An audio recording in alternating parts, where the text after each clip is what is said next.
பரலோகத்துக்கு உரிய வாழ்க்கையை நாம் இழக்கவே முடியாது. ஆமென். அல்லேலூயா. இயேசு நல்லவர், ரொம்ப ரொம்ப நல்லவர். நாம் எதையாவது ஒன்று சொல்ல வச்சு கவனத்தை திருப்பணும்னு நம்ம விடக்கூடாது. எப்பயும் விழிப்புணர்வோடு இருக்கணும். அல்லேலூயா, அல்லேலூயா. ஆகவே ஒரு ஊழியக்காரனுடைய நோக்கத்தை புரிந்து கொண்ட விசுவாசிகளாக நம்முடைய திருச்சபையில் அநேகர் எல்லாரும் இருக்கிறீர்கள். ஆகவே எனக்கு ஒரு பெரிய சந்தோஷம். நம்முடைய நோக்கமெல்லாம் பணக்காரர்கள் ஆவதல்ல, ஆனால் பணக்காரர்களையே உருவாக்கும் வல்லமை பெற்றவர்களாக மாறணும். ஆமென். உங்களுக்கு புரியுதா?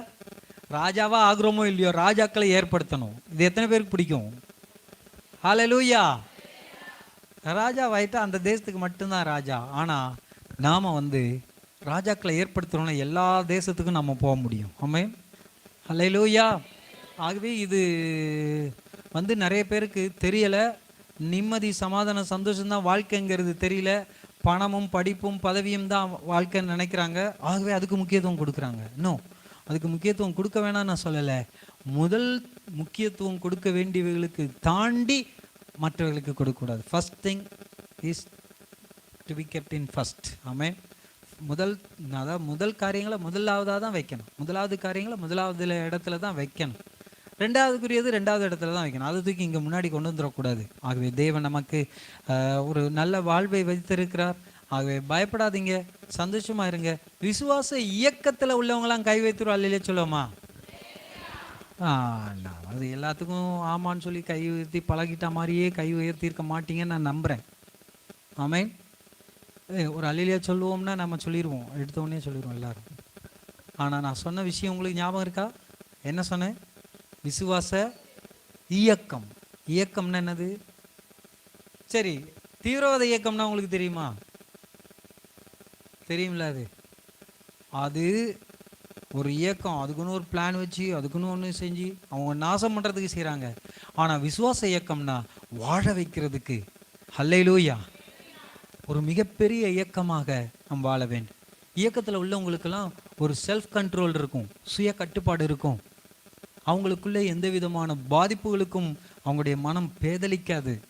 சீக்கிரத்தில் விட்டு கொடுக்கவே மாட்டாங்க. விட்டு கொடுக்க மாட்டிங்கன்னா கிவ் அப்னு சொல்லுவாங்க. மனம் தளர்ந்து விட மாட்டார்கள். தங்கள் வாழ்க்கையில் வரும் எல்லா போராட்டங்களிலையும் உறுதியாய் நிற்பார்கள். ஹல்லேலூயா, ஹல்லேலூயா. எத்தனை பேர் உறுதியாக நிற்கிறீங்க? வாழ்க்கையில் போராட்டங்கள் நம்முடைய திருச்சபை மக்களில் இங்கே இருக்கிற எல்லாருடைய வாழ்க்கையை நான் பார்க்குறேன். பெரும்பாலானுடைய வாழ்க்கையில் போராட்டங்கள், பிரச்சனைகள் இருக்குது. ஆனால் கர்த்தரை உறுதியாய் பற்றி கொண்டிருக்கிறீர்கள். அல்லேலூயா. அது எனக்கு ஒரு பெரிய சந்தோஷம். யாரும் பணக்காரர்களானா இல்லை, ஆனால் உலகளாவிய தரிசனம் உடையவர்களாக இருக்கிறீர்கள். நான் இன்னைக்கு நன்றி சொல்லணும்னு நினச்சேன். 5 நிமிஷம் அதுக்காக எடுத்து எல்லாருக்கும் நன்றி சொல்லணும்னு நினச்சேன். மனசு அவ்வளோ சந்தோஷமாக இருக்கும் அந்த மாதிரி காரியங்களை. என்னென்னா, உங்களுக்குள்ள தரிசனம் இருக்குது பார்த்தீங்களா? உலகளாவிய ரீதியில் இவ்வளோ தூரம் நகர்த்திட்டோமே ஊழியத்தை. ஹல்லேலூயா. அதாவது கடல் கடந்து ஒரு தேசத்தில் நாம் ஒரு மாற்றத்தை கொண்டு வரும் அளவிற்கு நமக்கு ஒரு துணிவு இருக்குது அப்படின்னா, நம்மகிட்ட ஒன்றும் இல்லை. ரிலே போகுதாப்பா ஆன்லைனில்? சரி. அப்போது நான் உங்களுக்கு மட்டும் சொல்ல வேண்டியது நான் பிறகு சொல்கிறேன். அப்போது நமக்கு தேவன் தந்திருக்கிற ஒரு வாழ்க்கை விசுவாச இயக்கத்தின் ஒரு வாழ்க்கை. அல்லேலூயா. இதில் நீங்கள் இருக்கிறதுனால என்ன லாபங்கிறத நீங்கள் ஒருவேளை இப்போ நான் சொல்கிறதுக்கும் முழுமையாக நான் சொல்லாமல் இருக்கலாம். ஒருவேளை நீங்களும் கூட முழுசாக அறியாமல் இருக்கலாம். ஆனால் ஒரு நாள் வரும், நீங்கள் சரியான விதத்தில், மேலான விதத்தில் நீங்கள் மேன்மையை, ஆசீர்வாதத்தை, நன்மையை, திருப்தியை, சமாதானத்தை, சந்தோஷத்தை பெறும் பொழுது சரியான பாதையில் எங்களை தேவன் நடத்தி வந்தார்னு நீங்கள் சந்தோஷப்படக்கூடிய நாளை நான் எதிர்பார்க்கிறேன். ஆமென். ஹல்லேலூயா. ஒருவேளை நான் ஒரு சிலரை நான் கடிந்து கொண்டு ரொம்ப கண்ட்ரோல் பண்ணி, உட்காரு, போவாத, அங்கே போவாத, இதை போவாத, இது செய்யாத, நீ என்ன எப்படி இருக்க அப்படின்னு சொல்லி கண்ட்ரோல் பண்ணி நான் கொண்டு போயிருந்தாலும், ஒருவேளை கஷ்டமாக இருந்திருந்தாலும், எதிர்காலத்தில் அதற்கான பலனை நீங்கள் பார்த்து, நல்ல வேளை நான் கீழ்ப்படிஞ்சேன், நல்ல வேளை நான் கேட்டேன், நல்ல வேளை நான் இப்போதைக்கு நான் தப்பு வைக்கப்பட்டிருக்கிறேன்னு நீங்கள் சந்தோஷமாய் சொல்லும் நாள் வருமே. அந்த நாளில் நீங்கள் திருப்தி அடைவீங்களே, அந்த நாளில் நீங்கள் கண்ணீர் விடாமல் இருப்பீங்களே, அந்த நாளுக்காக நான் சந்தோஷப்படுகிறேன். ஆமென். என்னுடைய நோக்கத்தெல்லாம் உங்களுக்கு முன்னால் வைக்கிறேன், சொல்லிகிட்டே இருக்கிறேன். இந்நேரம் நாங்கள் பொருளாதாரத்தில் உயர்ந்திருக்கணும்னா நிறைய விஷயங்கள் நமக்கு வாய்ப்புகள் வந்துச்சு, செய்யலை. ஆனால் பல ஊழியங்களுக்கும் தேவனுடைய ராஜ்யத்துக்கும் பல காரியங்களை செய்வதற்கு கர்த்தர் உதவி செய்தார். ஆமே. இங்கே வந்திருக்கிற நீங்கள் அநேக காரியங்களில் ஜெபித்திருக்கிறீர்கள். உங்களிடத்தில் பொருள் இல்லை, ஆனால் ஜெபம் இருக்குது, விசுவாசம் இருக்குது. உங்களால் முடிஞ்சதை நீங்கள் செஞ்சுட்டு, ஆனால் உண்மையாக ஜெபம் பண்ணுறீங்க. இந்த ஜெபத்தில் ஒரு மனதில் நீங்கள் இருக்கிறதுனால ஊழியத்தை மட்டும் செய்ய கர்த்தர் உதவி செய்திருக்கிறார். ஆமேன். அடுத்து இங்கே இருக்கக்கூடிய இளம் தலைமுறையினருக்காக நான் உங்களுக்கு உண்மையிலேயே சின்னவங்க தான், ஆனால் சல்யூட் வைக்கலாம். அவ்வளோ சிறப்பானவர்கள். உங்கள் இளம் தலைமுறையினர் மேலே சந்தோஷமே கிடையாது, கைத்தட்டி தான் சந்தோஷப்படுத்துங்களே. இளம் தலைமுறையினர் உண்மையிலேயே எவ்வளோ சீரழிஞ்சு போகிற இந்த உலகத்தில் நீங்கள் பார்த்துருக்குறீங்கள, எப்படிலாம் கெட்டு போகிறாங்க. என்னுடைய பிள்ளைகள் அதுக்காக நேரம் எடுத்து திருச்சபையில் வந்து, நான் இங்கே நடக்கும்போது கால் வைத்து இப்படி நடக்கும்போது அவங்க உழைச்சிருக்கிற உழைப்பு தெரியுது, இவ்வளோ அழகாக அவ்வளோ வேலை செஞ்சுருக்குறாங்க. அப்படி அவங்களுக்காக அவங்க தங்களுடைய வீட்டு வேலையை செய்யலை, வீட்டில் இருக்கிற வேலையையும் அதுக்கான நேரத்தையும் இதுக்காக வந்து உழைச்சிருக்கிறாங்க. அதுவும் கர்த்தருடைய நாமத்தில் செஞ்சுருக்கிறாங்க. எனக்காக செஞ்சுருந்தாங்கன்னா இந்நேரம் பாதி பேர் கலண்டிருப்பாங்க. ஊழியக்காரனுக்காக செய்யறதுக்கு நம்மளால் ரொம்ப நாளைக்கு முடியாது. தேவனுக்காகனா எப்போ வேணால் செய்வோம், எங்கே வேணால் செய்வோம். அல்லேலூயா. ஆகவே இளம் தலைமுறையினர் யாவருக்கும் நான் கர்த்தருடைய நாமத்தில் வாழ்த்துக்களை தெரிவிக்கிறேன். உங்கள் ஒவ்வொருவரையும் கர்த்தர் ஆசீர்வதிப்பார். மேலும் மியூசிக்கு போடுறதுக்கு அவன் படிக்கவே இல்லை, ஏதோ மியூசிக் போடுறதுக்கு கர்த்தர் உதவி செஞ்சுருக்கிறார். ஆமேன். அஸ்வின் அவன் கேட்டவன், உன்னுடைய பொறுப்புகளெல்லாம் இப்போ ஓரளவு எல்லாமே நீயே செய்கிற, அடுத்து இன்னொரு ஆளுக்கு நீ அதை கொடுத்துட்டு வேறு இடத்துக்கு வா அப்படின்னு சொன்னேன். ஆமேன். மைக்கை வந்து பிடி, ஒரு பாட்டை நடத்து, ஒரு ஜெபம் நடத்து, வார்த்தையை சொல்லு. அப்போது இந்த வார்த்தைகளை இந்த சூழ்நிலைகளை எல்லாம் எவ்வளோ சின்ன லெவலில் இங்கே ஆலன் ஆல்வின் அவங்களாம் எவ்வளோ சின்ன பிள்ளைங்க, ஆனால் அவங்களுடைய சின்ன வேலைகளை அவங்களுக்கு கொடுக்கப்பட்ட வேலையை செய்கிறாங்க பாருங்கள். செஞ்சு இப்படி சபை என்பது ஒரு குடும்பத்தில் ஒவ்வொருத்தரும் ஒரு வேலையை செய்யணும். அம்மா மட்டும்தான் துணி துவைக்கணும், சட்டிப்பானை கழுவணும், வீடை சுத்தமாக வைக்கணும், அழகுப்படுத்தணும், சமைக்கணும், சாப்பாடு கொடுக்கணும், ஸ்கூலுக்கு அனுப்பணும், அவங்களுக்கு தேவையான ஞாபகப்படுத்தணும், எல்லாம் செய்யணும். இவங்க இஷ்டத்துக்கு செல்ஃபோனை பார்ப்பாங்க, டிவி பார்ப்பாங்க, தூங்குவாங்க, சாப்பிடுவாங்க, எங்கே எனக்குள்ளது போகணும் அப்படின்னு போயிட்டே இருப்பாங்க. அப்படின்னா அது நல்ல குடும்பம் இல்லை. ஆனால் இது தேவன் நல்ல குடும்பத்தை தந்திருக்கிறார். கரங்களை தட்டி தேவனுக்கு நன்றி செலுத்துவோமா? ஆகவே தேவன் தொடர்ந்து குடும்பத்தை முன்னேற்ற கர்த்தர் தாமே ஒவ்வொருவருக்கும் வேண்டிய ஞானத்தையும் கிருபையும் தரும்படி ஜெபியுங்கள். ஆமென். ஆகவே நான் சொல்கிறேன், இது வரைக்கும் போனது போட்டு இன்னும் கொஞ்சம் ஸ்ட்ராங்காக நான் சொல்லணும்னு நான் நினைக்கிறேன். வரும் நாட்களில் உங்கள் வீடுகளிலே நீங்கள் ஜெபிக்கிற ஜெபங்களின் அந்த கலாச்சாரம் இருக்குது பார்த்தீங்களா, குறைச்சிடாதீங்க. ஜெபம் தொடர்ந்து உங்கள் வீட்டில் சத்தம் கேட்கட்டும். சினிமா பாட்டு உங்கள் வீட்டில் கேட்டுச்சுன்னா உங்களுக்கு தரித்திரம் தான் வரும். இது சாபம் இல்லை, இருக்கிறத சொல்கிறேன். நான் உங்களுக்கு தரித்திரத்துக்கு வர்றதுக்கு நான் உங்களுக்கு வந்து சொல்ல வேண்டிய அவசியம் இல்லை. இன்னொன்று தெரியுமா, செய்வினை யாருக்கு வச்சா பழிக்கும்னு நீங்கள் நினைக்கிறீங்க. ஆனால் செய்வினை வைக்காமலேயே பழிக்கக்கூடிய உலகம் இதுன்னு நிறைய பேருக்கு தெரியாது. யாரும் செய்வினை வச்சுட்டாங்க போல இருக்கே அப்படின்னு. ஏங்க, செய்வினை எல்லாருக்குமா பழிக்குது? வச்சாலும் பழிக்காது, வைக்கலைனாலும் பழிக்காமல் இருக்காது. இந்த உலகம் உங்களுக்கு தெரியல, நிறைய பேருக்கு தெரியல. செய்வினை எனக்கு வச்சுட்டாங்கன்னு நிறைய பேர் நினைக்கிறாங்க கஷ்டம் வரும்போது. ஆனால் உங்களுக்கு தெரியுமா, செய்வினை என்பது யாராவது வைக்கலைன்னாலுமே உங்கள் வாழ்க்கையில் பழிக்கிறதுக்கு உங்களுடைய பேச்சு, உங்களுடைய நடக்கை, உங்களுடைய சிந்தை கட்டாயம் அதுக்கு வழிவகுக்கும்.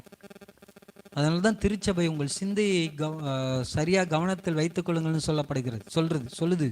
சபை சொல்லுது, உங்கள் வார்த்தையை கவனிங்கன்னு சொல்கிறோம். எத்தனை முறை சொல்லியிருக்கோம்? ஆமென். வார்த்தை ஒழுங்காக இருக்கணும்னு சொல்லி தரமா இல்லையா? வார்த்தை ரொம்ப முக்கியம், சிந்தை ரொம்ப முக்கியம்.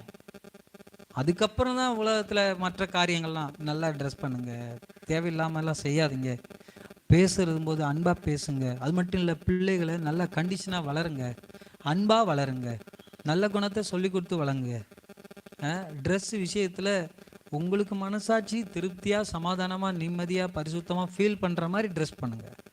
ஒவ்வொன்றையும் கேட்டுக்கிட்டு இருக்க வேண்டிய அவசியம் இல்லை. உங்களுக்கு பரிசுத்தம் பயபக்தி குறையாம இருக்கிற மாதிரி உங்களுக்கு தோணுதா? அப்படியே ஓவரா போயிடாதீங்க. என்னன்னா எனக்கெல்லாம் மனசு தான் காரணம், ஏன்னா வெளியில எந்த எப்படி வேணா இருக்கலாம்னு இந்த டைவர்ட் பண்ணி போயிடாதீங்க. உங்கள் ட்ரெஸ் உங்களை கட்டாயம் உங்களை நடத்தும். அதாவது உங்களை செல்வாக்கு செலுத்தும். உங்களுடைய ட்ரெஸ் செல்வாக்கு செலுத்தும். உங்கள் செயல்கள் உங்களை செல்வாக்கு, நீங்கள் யாருன்னு உங்கள் செயல்கள் உங்களுக்கு நடத்தும், கற்றுக் கொடுக்கும். நீங்கள் பேசுகிற பேச்சு பார்த்தீங்கன்னா சின்ன பிள்ளைங்க சில நேரம் பெரியவங்க மாதிரி பேசுகிறாங்க. ஆமென். அப்போது பெரிய லெவலில் பேசுகிறவங்களா இருந்தால் பாருங்கள், நேற்று ஒரு சகோதரன்ட்ட, சின்ன தம்பி தான் இங்கே வந்திருக்கிறான், அவன்கிட்ட நான் பேசிக்கிட்டு இருந்தேன். வாட்ஸ்அப்பில் தான் பேசினேன், மெசேஜ். சாம் வந்தப்போ நல்லா கவனித்து, அதாவது உடம்பு சரியில்லைனாலுமே நீ நேரில் போய் அதிகாலையில் கொண்டு போய் அவனை போய் கூட்டிகிட்டு வந்து திரும்பவும் அடுத்த நாள் அதிகாலையில் கொண்டு போய் அவனை பஸ் ஏற்றி விட்டுட்டு வந்திருக்கிற, ரொம்ப கவனிச்சுக்கிட்ட, சந்தோஷம், நன்றி அப்படின்னு போட்டிருந்தேன். நான் சொன்னால், என் சகோதரனுக்கு நான் உதவி செய்கிறதுக்காக நான் நன்றி செலுத்தப்பட வேண்டியவன் கிடையாது அப்படி எழுதியிருக்கான். இங்கே வந்த பையன் தான், சின்ன பையன். எனக்கு ஆச்சரியமாக இருந்தது. ஒரு வார்த்தை ஒரு மனிதனை எவ்வளோ தூரம் உயர்த்துது பார்த்தீங்களா, மதிப்பு இல்லை? என் சகோதரனுக்கு நான் உதவி செய்கிறதுனால அதுக்கு நான் நன்றி செலுத்தப்பட வேண்டியவன் கிடையாது. அவன் சொல்கிற விதத்தை பார்த்தா எவ்வளோ பெரிய மெச்சூரிட்டி இருக்கான். உங்கள் வாழ்க்கையில் நீங்கள் பேசுகிற பேச்செல்லாம் அவங்களுடைய மதிப்பை மற்றவங்களுடைய மனதில் ஹையாக கொண்டு போயிடும். ஆமே. ஆகவே உங்கள் வார்த்தையை கவனிக்க சொல்லி நான் சொல்லுகிறேன், உங்களுடைய செயல்பாடுகளை கவனிக்க சொல்லுகிறேன். கர்த்தர் நம்மை அதற்காகவே திருச்சபையிலே குடும்பமாய் இணைத்திருக்கிறார். ஒவ்வொருத்தரும் ஒவ்வொரு பொறுப்பை நீங்கள் செய்யுங்க. உங்களுடைய பொறுப்புகளை வந்தோம் தரையை தேய்ச்சோம் போயிட்டோம் அப்படின்னு இருக்கிறது பிரயோஜனமே கிடையாது. தரையை தேய்ச்சிட்டு போகிறதுக்காக வந்தோம். வேறு கொஞ்சம் முன்னாடி வந்துவாங்க, அப்படி நீங்கள் கொஞ்சம் முன்னாடி வந்துவாங்க, கொஞ்சம் முன்னாடி வந்து, கொஞ்சம் முன்னாடி வந்து. இல்லை அப்படியே இருக்கிறீங்க சில பேர், சில மாதிரி கொஞ்சம் கொஞ்சம் முன்னாடி வந்தாங்க. ரைட்டு. பின்னால் இருக்கும் நெருக்கமாக இருக்கிறாங்க. அதோடு சேர்த்து இன்னொன்று விஷயம் நடந்துச்சு. கொஞ்சம் தரையை தேய்ச்சோம்ல, அதோடு மட்டும் போயிட முடியாது. நாம் என்ன செய்யணும், நம்முடைய வேலையை திருச்சபையில் நாம் செய்யணும். கர்த்தருக்கு ஸ்தோத்திரம். ஹல்லேலூயா. எல்லாரும் வரும்போதே கொஞ்சம் நல்லா நகர்ந்து உட்காந்திங்கன்னா பின்னால் இன்னும் 2 சேர் போடலாம், எக்ஸ்ட்ரா உட்காரத்துக்கு வசதியாக இருக்கும். ஆகவே கவனித்துக் கொள்ளுங்கள். நாம் உண்மையிலேயே திருச்சபையில் வளருகிற வளர்ச்சி தான் உண்மையான வளர்ச்சி. ஆமென். பொருளாதாரத்தில் வளர்ந்துட்டோன்னா வளர்ச்சி நீங்கள் நினைக்காதீங்க, படிப்பில் வளர்ந்துட்டோன்னா வளர்ச்சின்னு நினைக்காதீங்க. ஒரு சகோதரன் வருவார் இங்கே, அவர் நம்முடைய மீட்டிங்க்கும் ராக்செட் மீட்டிங்க்கும் வந்திருந்தார். உங்களுக்கு தெரியுமா, ஃபிசிக்ஸே உலகத்திலேயே கஷ்டமான சப்ஜெக்ட். எத்தனை பேருக்கு தெரியும்? ஃபிசிக்ஸ் எனக்கு ரொம்ப பிடிக்கும்னு சொன்னாலுமே அது ஈஸியான சப்ஜெக்டா? கஷ்டமானது தானே? கஷ்டமான சப்ஜெக்ட். ஆனால் அதில் அவர் அப்படியே ரொம்ப ரொம்ப சந்தோஷமாக படிக்கிற படிப்பு. அது படித்து பிஹெச்டி பட்டம் வாங்கியிருக்காரு, டாக்டரேட் ஃபிசிக்ஸில் பிஹெச்டி பட்டம் வாங்கியிருக்கிறார். ஆனால் எவ்வளோ தாழ்மையாக வந்து உட்காந்துருப்பார் தெரியுமா? நீங்கள் எல்லாம் பார்த்துருப்பீங்க, அவர் இங்கே சண்டே கிளாஸ் நடத்த வரும்போது ஆச்சரியப்படுறேன், எவ்வளோ தாழ்மையாக இருக்கார். நான் சொன்னேன், டாக்டரேட் பட்டம் படித்தவெல்லாம் இங்கே ஐயோ பாஸ், படிப்பை பற்றி கணக்கு பண்ணாதீங்க. அப்போது ஒரு மனிதன் படிப்பை மேன்மைப்படுத்தாமல் அதை விட பெரிய ஒரு விஷயத்துக்கு மதிப்பு கொடுக்குறான்னா அவங்களுடைய மதிப்பு நம்முடைய உள்ளத்தில் எவ்வளோ தூரம் உயருது பாருங்க. ஆமென். ஆகவே படிப்பு பணம்னு ஓடிராதீங்க, அழகு கவர்ச்சின்னு ஓடிராதீங்க. அதில் ஆபத்து இருக்குது, நிலையற்ற தன்மை இருக்குது. உங்களுக்கு சந்தோஷத்தை கொடுக்குற மாதிரி கொடுத்து இருக்கிற சந்தோஷத்தையும் அள்ளிட்டு வேஸ்ட் ஆக்கிட்டு போயிடும் அப்படிங்கிற ஆபத்து இருக்குங்கிறத மறந்துடாதீங்க. எப்பயும் அன்பை மதியுங்கள், விசுவாசத்தை மதியுங்கள், மற்றவங்களுக்கு உதவி செய்கிற நல் வாழ்க்கையை மதியுங்கள். இதுதான் இளம் தலைமுறையினருக்கு நான் சொல்லுகிற விஷயம். திரும்ப நான் சொல்கிறேன், அன்பை மதிப்பு கொடுங்கள். அன்புக்கு என்ன செய்யுங்க? மதிப்பு கொடுங்கள். அதே போல் விசுவாசத்துக்கு என்ன செய்யுங்க? மதிப்பு கொடுங்கள். மற்றவங்களுக்கு உதவி செய்கிறோம்ல வாழ்க்கை, அதுக்கு முக்கியத்துவம் கொடுங்கள். அப்புறம் தேவனுடைய சபைக்காக நீங்கள் செலவு செய்கிற நேரம், அதுக்கான எல்லா பலன் பொருள் எல்லாமே மிக முக்கியமானது, மதிப்பு முக்கியது. ஆமென். நீங்கள் நினைக்கிறீங்களா, நம்ம ஊழியக்காரங்க நீங்கள் பார்த்தீங்கன்னு சொன்னால், நானும் பல விதங்களிலே ஊழியத்துக்காக இழக்கிறதுக்கு பார்க்குறேன். அதனால தேவன் திருச்சபையில் வரக்கூடியதை வச்சு ஊழியக்காரன் முழு வாழ்க்கையும் வாழ்ந்துவிட முடியாதுங்கிற நிலைமை தான் இன்னைக்கு வரைக்கும் இருக்குது. எல்லாருக்கும் உங்களுக்கே தெரியும். ஆனால் தேவனோ, கர்த்தர் அவர் எலியாவை போஷித்தது போல ஒவ்வொரு முறையும் என்ன சொல்லுவாங்க, தட்டு தடுமாறி இந்த உலகத்தில் சொல்கிற மாதிரி அப்படியே தான் போஷிக்கப்பட்ட மாதிரி போய்கிட்டே இருக்கு. அது தேவன் என்றைக்குமே போஷித்து கொண்டு தான் இருப்பார். அல்லேலூயா. ஆகவே உங்களுடைய உள்ளத்தில் பணத்தின் மேலேயும் படிப்பு மேலேயும் பெரிய அளவுக்கு மதிப்பு வைக்காம தேவ சமூகத்தில் நின்று தேவனுக்காக வாழ்ந்து கர்த்தருடைய ராஜ்யத்துக்குரியவற்றிலே பயன்படுங்கள். பெரிய காரியங்களை கர்த்தர் செய்வார். ஹல்லேலூயா. அவர் எழும்பி நிற்போமா? இளம் தலைமுறையினருக்காக ஒரு ஜெபம் பண்ணிட்டு ஒரு விசேஷித்த பாடலை இன்னைக்கு யார் பாட போறா? கேசியா சாதிகா பாடுவாங்க. முதல்ல நம்ம எழும்பி இளம் தலைமுறையினருக்காக ஜெபிக்க போகிறோம். அதன் பிறகு ஒரு பாடலை பாடும்பொழுது தேவனுக்கென்று பயபக்தியோடு நாம் காணிக்கை செலுத்துவோம். காணிக்கை செலுத்தும் போது கவனிங்க, நீங்கள் நேத்தே காணிக்கைக்கு ஆயத்தமாக இருக்கணும். அது உங்களுக்கு என்ன சொல்கிறதுனா, காணிக்கை செலுத்தும் போது ஒரு ஆராதனையாக அதை தேவனுக்கு செலுத்துங்க. நீங்கள் செலுத்துகிற அளவு பெரிய விஷயமே கிடையாது. உங்கள் மனசு ரொம்ப முக்கியமானது. பயபக்தியாக செலுத்துங்க. ஒரு தேவனுக்காக நம்மை அர்ப்பணிக்கிற அர்ப்பணிப்போடு செலுத்துங்க. ரொம்ப முக்கியமானது. ஆகவே விசுவாசிப்போம். நாம் சொல்கிறோம், அதை இப்போவே சொல்லுவோமா? என்ன சொல்ல போகிறோம்? கர்த்தர் என் மேய்ப்பராய் இருக்கிறார், எனக்கு தேவையான அனைத்தும் எனக்கு மிகுதியாய் உண்டு. எல்லாரும் சேர்ந்து சொல்லுவோமா? கர்த்தர் என் மேய்ப்பராய் இருக்கிறார், எனக்கு தேவையான அனைத்தும் எனக்கு மிகுதியாய் உண்டு. விசுவாசத்தோடு கரங்களை தட்டி நன்றி செலுத்துவோம். Thank you Jesus. ஹல்லேலூயா. ஆமென். நம்முடைய இளம் தலைமுறையினருக்காக ஜெபிக்க போகிறோம். பரலோக பிதாவே, இளம் தலைமுறையினர் ஒவ்வொருவருக்காக நாங்கள் ஜெபிக்கிறோம். கர்த்தாவே, உம்முடைய நாமத்திற்கு மகிமை உண்டாகட்டும். தகப்பனே, நீர் கிருபையாய் ஒவ்வொருவரையும் நீர் ஆசீர்வதிங்க, பலப்படுத்துங்க. உம்முடைய ஆண்டவரே விசுவாசம், உம்முடைய அன்பு ஆண்டவரே, உம்முடைய ஆண்டவரே ஊழியம் கொள்ளும்படி வராமல் ஊழியம் செய்யும்படி வந்தீரே, அப்படிப்பட்ட ஆவி, பணிவிடையின் ஆவி ஒவ்வொருவருக்குள்ளேயும் வரட்டும். இயேசுவின் நாமத்தினாலே இளம் தலைமுறையினரை கர்த்தாவே உலகம் புகழ்வதற்காக மட்டுமல்ல, பரலோகம் புகழும்படி எங்கள் தேவனை, எங்கள் இளம் தலைமுறையினரை ஆண்டவரே நீர் கரம் பிடித்துக் கொள்ளுங்கப்பா. வழுவி போகாதபடி காத்து கொள்ளுங்க. உலகம் அவர்களை இழுக்கும் பொழுது பரலோகத்தின் தேவனுடைய கரம் அவர்களை உறுதியாய் பிடித்துக் கொள்ளட்டும். சத்துரு அவர்களை இழுக்கும் போது ஆண்டவரே உம்முடைய சத்திய வசனம் அவர்களை உறுதியாய் பிடித்துக் கொள்ளட்டும். அவர்களுடைய மனம் உலக பிரகாரமான காரியங்களிலே ஆண்டவரே எப்பொழுதும் ஓடிவிடாதபடிக்கு தேவனுடைய காரியங்களில் உறுதிப்பட நிற்க உதவி செய்யுங்கப்பா. கர்த்தரை உறுதியாய் பற்றி கொண்ட மனதை உடையவன் அவரையே நம்பி இருப்பான். ஆதலால் அவருடைய நாமத்தை அறிந்தவர்களை கர்த்தர் நீர் கைவிட மாட்டீரப்பா. ஆண்டவரே, உம்மை உறுதியாய் பற்றி கொண்ட மனதை உடைய உண்மையை நம்பி இருக்கிறபடியால் அவர்களை பூர்ண சமாதானத்துடன் காத்துக்கொள்வீர். நன்றியோடு உம்மை துதிக்கிறோம். கர்த்தர் தாமே ஒவ்வொருவரையும் ஆண்டவரே எதிர்காலத்தில் அவர்கள் சந்தோஷம், சமாதானம், நிம்மதி இவைகளினால் ஆண்டவரே முழுமையாய் நிரப்பப்படவும், இவர்கள் மூலமாய் அவருடைய பெற்றோர், குடும்பத்தினர், உறவினர்கள், நண்பர்கள், திருச்சபை, சமுதாயம் யாவும் ஆசீர்வதிக்கப்படவும் இயேசுவின் நாமத்தில் உள்ளத்தின் ஆழத்திலிருந்து நீர் கொடுத்த எங்கள் இளம் தலைமுறையினர் ஒவ்வொருவரையும் இயேசுவின் நாமத்தில் வாழ்த்துகிறேன். திருச்சபை குடும்பமாய் நாம் யாவரும் ஆவியில நிறைந்து கரங்களை தட்டி இளம் தலைமுறையினருக்காக நன்றி செலுத்துவோம். ஸ்தோத்திரம், ஸ்தோத்திரம், ஸ்தோத்திரம் ஆண்டவரே. Thank you Lord. நீர் அப்படி செய்ய போறதுக்காக நன்றி.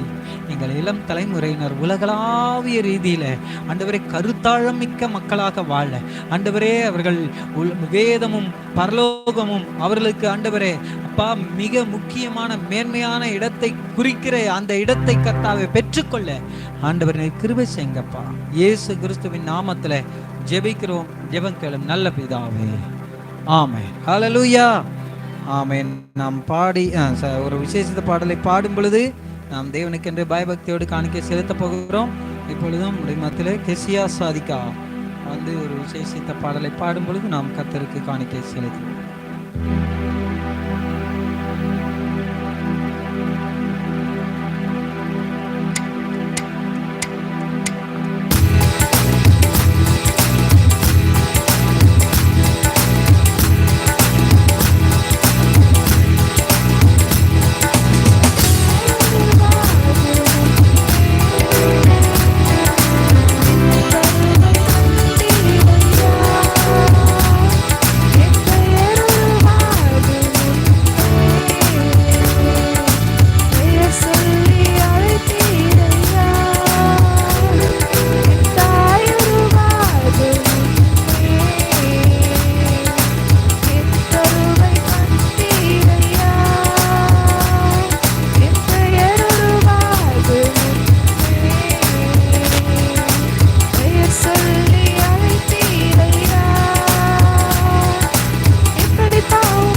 கரங்களை தட்டி நாம் தேவனுக்கு நன்றி செலுத்துவோம். ஆமென். படைக்கப்பட்ட காணிக்கை கத்தர் ஆசீர்வதிக்கும்படியாக சகோதரி தனலா அவர்கள் முன்பதாக ஜெபிப்பார்கள். நாம் கத்தரை நோக்கி பார்ப்போம். நம்முடைய உள்ளத்தை தேவனுக்கு அர்ப்பணித்து இருக்கிறோம். நம்முடைய விதைத்தலின் அளவுக்கு ஏற்ப அல்ல, நம்முடைய உள்ளத்தின் அளவுக்கு ஏற்ப கத்தர் நம்மை ஆசீர்வதிப்பார். ஸ்தோத்திரம் ஆண்டவரே, அன்பின் பரலோக தகப்பனே, நன்றியோடு கூட துதிக்கிறோம் ஆண்டவரே. சர்வ வல்லமையுள்ள எங்கள் நல்ல ஆண்டவரே, நாங்கள் உண்மை துதிக்கிறோம் ஆண்டவரே. அப்பா, இப்பொழுதும் செலுத்தப்பட்ட காணிக்கை தேவரீர் அங்கீகரித்து ஆசீர்வதிக்க வேண்டுமா ஜெபிக்கிறோம் ஆண்டவரே. விதைக்கிறவனுக்கு விதையை அருள செய்கிற எங்கள் அன்பின் ஆண்டவரே, உமக்கு நன்றி செலுத்துகிறோம் ஆண்டவரே. இப்பொழுதும் விசுவாசத்தோடு நாங்கள் குடும்பமாய் விதைத்திருக்கிற விதையை தேவரீர் ஆண்டவரே பெருக செய்ய வேண்டுமா நம்முடைய கரத்தில் நாங்கள் ஒப்பு கொடுக்கிறோம் ஆண்டவரே. தேவரீர் நீர் எங்கள் ஒவ்வொருவரையும் ஆளுகை செய்ய, மீதியாக இருக்குதான ஒவ்வொரு பகுதிகளையும் நீங்களே பொறுப்படுத்திக் கொள்ளுங்கப்பா. நம்முடைய வார்த்தைகளை கொண்டு தேவாவியானவர் தாமே ஆண்டவரே எங்களுடைய வாழ்க்கையிலே நாங்கள் இன்னும் என்ன உருவாக வேண்டும் என்பதை நீர் எங்களோடு பேச போகிறது தயவிற்காக உமக்கு நன்றி செலுத்துகிறோம். எங்களை உம்முடைய சமூகத்தில் ஒப்பு கொடுக்கிறோம். இயேசுவின் நாமத்தில் ஜெபிக்கிறோம் நல்ல பிதாவே.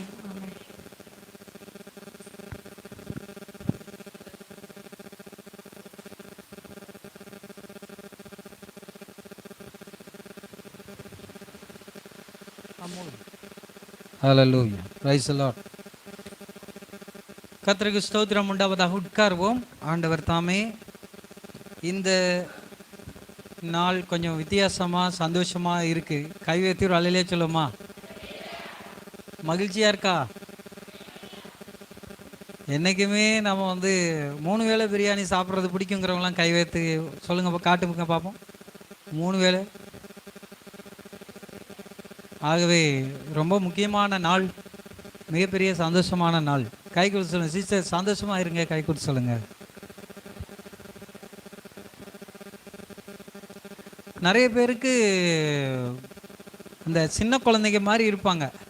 கொஞ்சம் குளிர் எடுத்து அழுவாங்க, கொஞ்சம் வேர்த்தா அழுவாங்க, கொஞ்சம் பசி எடுத்து அழுவாங்க, கொஞ்சம் தனிமையாக இருந்தால் அழுவாங்க, கொஞ்சம் கம்ஃபர்ட் அந்த என்ன சொல்லுவாங்க, அது ஏதாவது ஒன்று குறைஞ்சா உடனே அழ ஆரம்பிச்சிருவாங்க. குழந்தை அப்படி அழுவும். நிறைய பேர் அப்படி இருக்கிறாங்க, முகம் சுளிக்கிறது, கஷ்டப்படுறது. நமக்கு அப்படி கிடையாது. ஆமென். வளர்ந்தவங்களுக்கும் வளராதவங்களுக்கும் உள்ள வித்தியாசம் இதுதான். நாம் வளர்ச்சி அடைந்தவர்கள்னா நாம் எந்த நிலைமையிலும் எப்படி இருப்போம்? என்ன நிலைமையில் இருந்தாலும் எப்படி இருப்போம்? ஹல்லேலூயா, ஆமென். கர்த்தருக்கு ஸ்தோத்திரம் உண்டாவதாக. இளம் தலைமுறையினரே, டீமே, நீங்கள் ஒன்றுத்துக்கு பயப்படாதீங்க. எதையும் போட்டு டிஸ்கஸ் பண்ணி போட்டு வேஸ்ட் ஆக்காதீங்க நேரத்தை. பயப்படாதீங்க, இருக்கிறது இருக்கட்டும். ஆமென். இன்னைக்கு செய்தியை கொஞ்சம் சுருக்கமாக முடிக்கணும்னு நான் நினச்சா அவங்க சொல்லுவாங்க, சுருக்கம்னு சொன்னால் நீங்கள் அதிகமாக போயிருவீங்க, சொல்லாமல் செய்யுங்க அப்படின்னு சொல்லுவாங்க. ஆகவே நான் சொல்லாமல் செய்யணும்னு நினைக்கிறேன். திருவிருந்து பந்திக்கு முன்பதாக ஒரு சின்ன ஆலோசனையை சொல்லணும்னு நான் நினச்சேன். என்ன செய்தி சொல்ல போகிறோம் அப்படின்னா, வாழ்க்கையில் நாம் படித்தவங்களோ படிக்காதவங்களோ நம்முடைய படிப்பு போதாது என்பதனால, எவ்வளோ படிச்சிருந்தாலும் நம்முடைய வாழ்க்கைக்கு மிக முக்கியமான ஒன்று ஆலோசனையை கேட்கிறவர்களாக இருக்க வேண்டும். இது எல்லா சூழ்நிலைக்கும் ரொம்ப முக்கியமானது. உங்கள் வாழ்க்கையில் ஆலோசனை கேட்கிற நபராக நீங்கள் இருப்பீர்கள் என்றால் உண்மையிலேயே நீங்கள் மிக சிறப்பானவர்களாக இருப்பீர்கள். ஆமென். எதை ஒன்று ஆலோசனை பண்ணி செய்யணும். ஆலோசிக்காததினால் நிறைய பேர் தங்கள் வாழ்க்கையை குட்டிச்சுவராக்கி விட்டார்கள். ஆலோசனையை கேட்காத ராஜாக்கள் தங்கள் ராஜ்யத்தை சின்னாபின்னமாக்கி விட்டார்கள். ஆலோசனையை கேட்காத தேவனுடைய பிள்ளைகள் ஆவிக்குரிய வாழ்க்கையையே சிதைத்து விட்டார்கள். ஆலோசனை கேட்காத குடும்பம் இன்னைக்கு சின்னாபின்னமாக கிடக்கிறது. ஆலோசனையை அவமதிக்கிறவர்கள் ஒரு நாளும் தங்கள் வாழ்க்கையில் வெற்றி, மேன்மை, ஆசீர்வாதம், நன்மை இவைகளை பெற மாட்டார்கள். ஆகவே ஆலோசனையை கேட்கிறவர்களாக இருக்க வேண்டும். நீங்கள் எதிலையாவது உயரணுமா, ஆலோசனைக்கு செவி கொடுங்கள். நீங்கள் ஏதாவது முடிவெடுக்க போறீங்களா, அதுக்கு ஆலோசனை கேளுங்கள். ஆலோசனையை கேட்டதினால நம்முடைய திருச்சபையிலையும் பல பேர் சில முடிவெடுக்கக்கூடிய நேரத்தில் ஒரு ஆலோசனை கேட்டுருவோமேனு கேட்க வந்து தவறான முடிவை எடுக்காமல் விட்டுட்டேன், நல்ல வேளை கத்தாவே ஸ்தோத்திரம்னு தப்பிச்சவங்களும் இங்கேயும் இருக்கிறாங்க, உலகத்தில் பல இடங்களில் இருக்கிறாங்க. ஆமென். ஆலோசனைக்கு செவி கொடுப்பது இந்த நாட்களில் ஒரு ஒரு பெரிய சவாலாக இருக்கிறது. ஏன்னா சத்துரு நிறைய பேருடைய இருதயத்தில் எனக்கு தெரியாததா இவங்களுக்கு தெரிஞ்சிட போகுது, எனக்கு இந்த விஷயம் எனக்கு தெரியாதா என்று தங்களுடைய உள்ளத்தில் தங்களுக்கு தெரியாது எதுவுமே கிடையாதுங்கிற மாதிரி சில விஷயங்கள்ல, எல்லாத்துலேயும் இல்லை, போகிறதுனால தோல்வி அடைகிறார்கள். ஆகவே அதை குறித்து ஒரு வார்த்தையை சொல்லி நாம் இனி வர நாட்களில் உயரணும், ஆசீர்வதிக்கப்படணும், நாம் தொடர்ச்சியாக முன்னேறிக்கிட்டே இருக்கணும், வளரணும் அப்படிங்கிறதுக்கான ஒரு எதிர்பார்ப்போடு இந்த வார்த்தையை உங்கள் மத்தியில் நான் கொண்டு வருகிறேன். அறிவிப்பாக சில காரியங்கள். பிறந்த நாள் திருமண நாள் யாருக்காக இருக்க இந்த வாரம்? சகோதரி ஜூலி, இந்த வைராவி கிணறு, அவங்க அப்பா விக்டர் அவர்களுக்கு நாளைக்கு பிறந்த நாள். கரங்களை தட்டி வாழ்த்துக்களை தெரிவிப்போம். வேற யாருக்காகிலும் தொடர்ந்து சாமுக்காக ஜெபம் பண்ணுங்க. கொஞ்சம் உடம்பு சரியில்லை, ஆண்டவர் நல்ல சுகத்தை தரும்படி. வெளியில் போனால் தண்ணி மாற்றி குடிக்க வேணான்னு எச்சரிக்கையாக சொல்லியிருந்தேன். தண்ணி மாற்றவே இல்லைப்பா, நான் கையில் தூக்கிட்டு போய் தான் எல்லாத்தையும் சுத்தமான தண்ணி தான் குடித்தேன். ஆனால் தண்ணினால் மட்டும் இல்லை, சில நேரம் காற்று, அங்கே இருக்கக்கூடிய சூழ்நிலைகளெல்லாம் மாறும்போது சில பேருக்கு நோய் எதிர்ப்பு சக்தி குறைஞ்சி உடனே இன்ஃபெக்ட் ஆகும். அதில் அவர் கொஞ்சம் இன்ஃபெக்ட் ஆகி இருக்கிறாரு. ஆண்டவர் நல்ல சுகத்தோடு பலத்தோடு பத்திரமாய் திரும்பி வர கர்த்தர் உதவி செய்யும்படி இன்னைக்கு அவர் இந்நேரம் திருச்சபையில் தேவனுடைய வார்த்தையை கொடுப்பார். ஆகவே ஆண்டவர் தாமே சாம் மூலமாக கர்த்தர் பேசும்படி கர்த்தருடைய சமூகத்தில் ஜெபித்துக் கொள்ளுங்கள். நம்முடைய கோரம்பள்ளம் மற்றும் இங்கேயும் இருக்கக்கூடிய ஒவ்வொருடைய குடும்பங்களிலேயும் சமாதானம் இல்லாத, நல்ல இணைப்பு, இணக்கம், ஐக்கியம் இல்லாத குடும்பங்களிலே ஐக்கியம் உண்டாகும்படி, மேலும் குடும்பங்களிலே நாம் ஜெபம் பண்ணுறோம், சந்தோஷம், சமாதானம், நிம்மதி உண்டாகும்படி தொடர்ந்து அவர்களுக்காக ஜெபித்துக் கொள்ளுங்கள். கடன் பிரச்சனைகள் உள்ளவங்களுக்கு கர்த்தர் மாற்றணும். நம்ம 5 காரியங்களை ஜெபம் பண்ணுறோம். என்னென்னது? பொருளாதாரம், ஆவிக்குரிய மற்றும் சரீர பிரகாரமான ஆரோக்கியம், குடும்ப ஆரோக்கியம், அப்புறம் இளம் தலைமுறையினரை தேவன் தாமே தொடர்ந்து கரம் பிடித்து நடத்தி ஆசீர்வதித்து மேன்மைப்படுத்த வேண்டும். 5வது, நம்ம எல்லாரும் ஒரு மனதோடு ஐக்கியப்பட்டு நாம் தேவனுடைய ராஜ்யத்தை கட்டணும். ஆமேன். நிறைய பேர் தேவராஜ்யம் கட்ட போனால் குடும்பத்தை யார் கட்டுறது? நீங்கள் குடும்பத்தை கட்டாமல் தேவராஜ்யம் கட்ட முடியாது. இதை தெரிஞ்சு வச்சுக்கணும். நீங்கள் குடும்பத்தில் நல்லா இல்லாமல், நீங்கள் வளராமல், நீங்கள் பொருளாதாரத்தில் ஆசீர்வதிக்கப்படாமல், வேலை தொழில் வருமானங்களில் நீங்கள் சுறுசுறுப்பாக உழைத்து நீங்கள் மேன்மை அடையாவிட்டால் ஊழியமே செய்ய முடியாது. அப்படின்னா ஊழியம் செய்யுங்கன்னு அர்த்தம்னா நீங்கள் முதலாவது எழும்புங்கள், நீங்கள் முதலாவது வாழுங்கள், நீங்கள் முதலாவது நல்லா இருங்க, நீங்கள் ஆசீர்வதிக்கப்படுங்கள்னு அர்த்தம். வாய்க்காலே வெட்டாமல் தண்ணி வராது, நீங்கள் ஆசீர்வாத வாய்க்கால். ஆமேன். இந்த நாளில் இந்த 5 காரியங்களுக்காகவும் பிறநாள் காண்கிற சகோதரன் விக்டர் அவளுக்காகவும் எல்லாரும் கரங்களை உயர்த்தி ஜெபிப்போம். பரலோக பிதாவே, இயேசுவின் நாமத்தில் இந்த நாளிலும் சகோதரனுக்காக ஜெபிக்கிறோம். நீர் தாமே ஆசீர்வதித்து பலப்படுத்தி அவர்களை கர்த்தர் தாமே உயர்த்தும்படி ஜெபிக்கிறேன். அவருடைய வாழ்வில் உம்முடைய நிறைவு உண்டாகும்படி, அவர்கள் அதற்கான வழியிலே நடக்கத்தக்கதாக உம்முடைய வார்த்தைக்கு செவி கொடுக்கும்படி அவர்கள் ஆசீர்வதிக்கப்பட முழு குடும்பமும் உம்மாலே மேன்மையடைய உதவி செய்யுங்கப்பா. நாங்கள் திருச்சபை குடும்பத்திற்காக ஜெபிக்கிறோம். 5 காரியங்களுக்காக ஜெபிக்கிறோம். பொருளாதாரம், ஆவிக்குரிய மற்றும் சரீர பிரகாரமான ஆரோக்கியம், குடும்ப ஆரோக்கியம் மற்றும் இளம் தலைமுறையினருடைய எழுச்சி அல்லது வளர்ச்சி. அதே போல ஆண்டவரே, முழு குடும்பமும் ஆண்டவரே முழு மனதோடு மன ரம்மியமாய் ஐக்கியப்படத்தக்கதாக, ஒருமனப்படத்தக்கதாக கர்த்தர் உதவி செய்வீராக. ஆண்டவரே, நாங்கள் ஜெபிக்கிற ஜெபங்களுக்கு கர்த்தர் பதில் தருகிறதற்காக, வரும் நாட்கள் அதை குறித்து இன்னும் அதிகமாய் மேன்மையாய் நடத்தப்படுறதுக்காக நன்றி. இயேசுவின் நாமத்தில் ஜெபிக்கிறோம் நல்ல பிதாவே, ஆமென். கர்த்தர் நம்முடைய ஜெபத்தை கேட்டார். கரங்களை தட்டி நன்றி செலுத்துவோம். ஆராதனை முடிந்த உடனே நமக்கு திருவிருந்தி பந்து உண்டு. கொஞ்ச நேரம் நீங்கள் உட்கார்ந்துருங்க. நாம் ஐக்கிய தேநீர் வேலைக்கு முன்னாடி ஜெபம் முடிஞ்சு திருவிருந்து பந்தி முடிஞ்ச உடனே திரும்பவும் சில நிமிடங்கள் உங்களோடு பேச வேண்டி இருக்கு. நாம் அதை குறித்து ஆராதனையின் பிறகு பார்க்கலாம். நம்ம ஒரு வசனத்தை கூட வாசிக்கலாம். ஏசாயா 44 அதிகாரம் 26வது வசனம். ஏசாயா 44:26. நான் என் ஊழியக்காரின் வார்த்தையை நிலைப்படுத்தி என் ஸ்தானாபதிகளின் ஆலோசனை நிறைவேற்றி குடியேறுவாய் என்று எருசலேமுக்கும் கட்டப்படுவீர்கள் என்று யூதாவின் பட்டணங்களுக்கும் சொல்லி அவைகளின் பாழான ஸ்தலங்களை எடுப்பிப்பவர். யார் எடுப்பிப்பவர்? யாரு எடுப்பிப்பவர்? யார்? இந்த வசனத்தின்படி தேவன் எடுப்பிக்கிறவர்.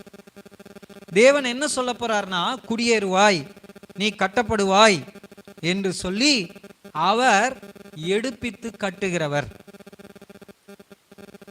இது அப்படித்தானே போட்டிருக்கு? ஆமேன்னா கை வைத்து ஒரு அலையில சொல்லுங்க. கவனிக்கவே இல்லை நீங்க. நான் திரும்ப சொல்றேன். பிதாவாகிய தேவன் தம்மை குறித்து சொல்கிறார், நான் தான் குடியேறுவாய் என்று எருசலேமுக்கும் கட்டப்படுவீர்கள் என்று யூதாவுக்கும் நான் சொல்லி, யூதாவின் பட்டணங்களுக்கும் சொல்லி அவைகளின் பாழான ஸ்தலங்களை எடுப்பிப்பவர். பாழான எல்லாத்தையும் தூக்கி போட்டு கட்டப்பட, அவர்கள் உருவாக்கப்பட நான் தான் செய்கிறேன் என்று சொல்லுகிறார். ஆமேன். எப்படி செய்கிறார்? அதை எப்படி நிறைவேற்றுறார்? அதை ஊழியக்காரர்களை ஏற்படுத்தி ஊழியக்காரர்களின் மூலமாக வார்த்தையை ஆலோசனையாக கொடுத்து இந்த காரியத்தை செய்கிறார். ஹல்லேலூயா. நீங்கள் வாழ்க்கை கட்டப்படுவதற்கும் உங்கள் பாழான சூழ்நிலைகளிலிருந்து விடுதலை பெறுவதற்கும் தேவன் என்ன செய்கிறார்னா, ஆலோசனையை, வார்த்தையை அனுப்புகிறார். உங்கள் வாழ்வு கட்டப்பட வேண்டுமானால், உங்களுடைய வாழ்க்கையில பாழான காரியங்கள் எல்லாம் தூக்கி தூர போடப்பட்டு நீங்கள் எடுப்பிக்கப்பட வேண்டுமானால் தேவன் ஆலோசனையை கொடுக்கிறார். ஊழியக்காரர்களை அதற்காக ஏற்படுத்தி இருக்கிறார். தேவனுடைய பிள்ளைகளை அதற்காக உருவாக்குகிறார். நீங்களும் ஆலோசனை சொல்லுவீர்கள். தேவனுடைய வார்த்தைக்கு செவி கொடுக்கிற எல்லாரும் ஆலோசனை சொல்லுவார்கள். நீதிமொழிகள் 11 அதிகாரம் 14 வசனம். நீதிமொழிகள் 11:14.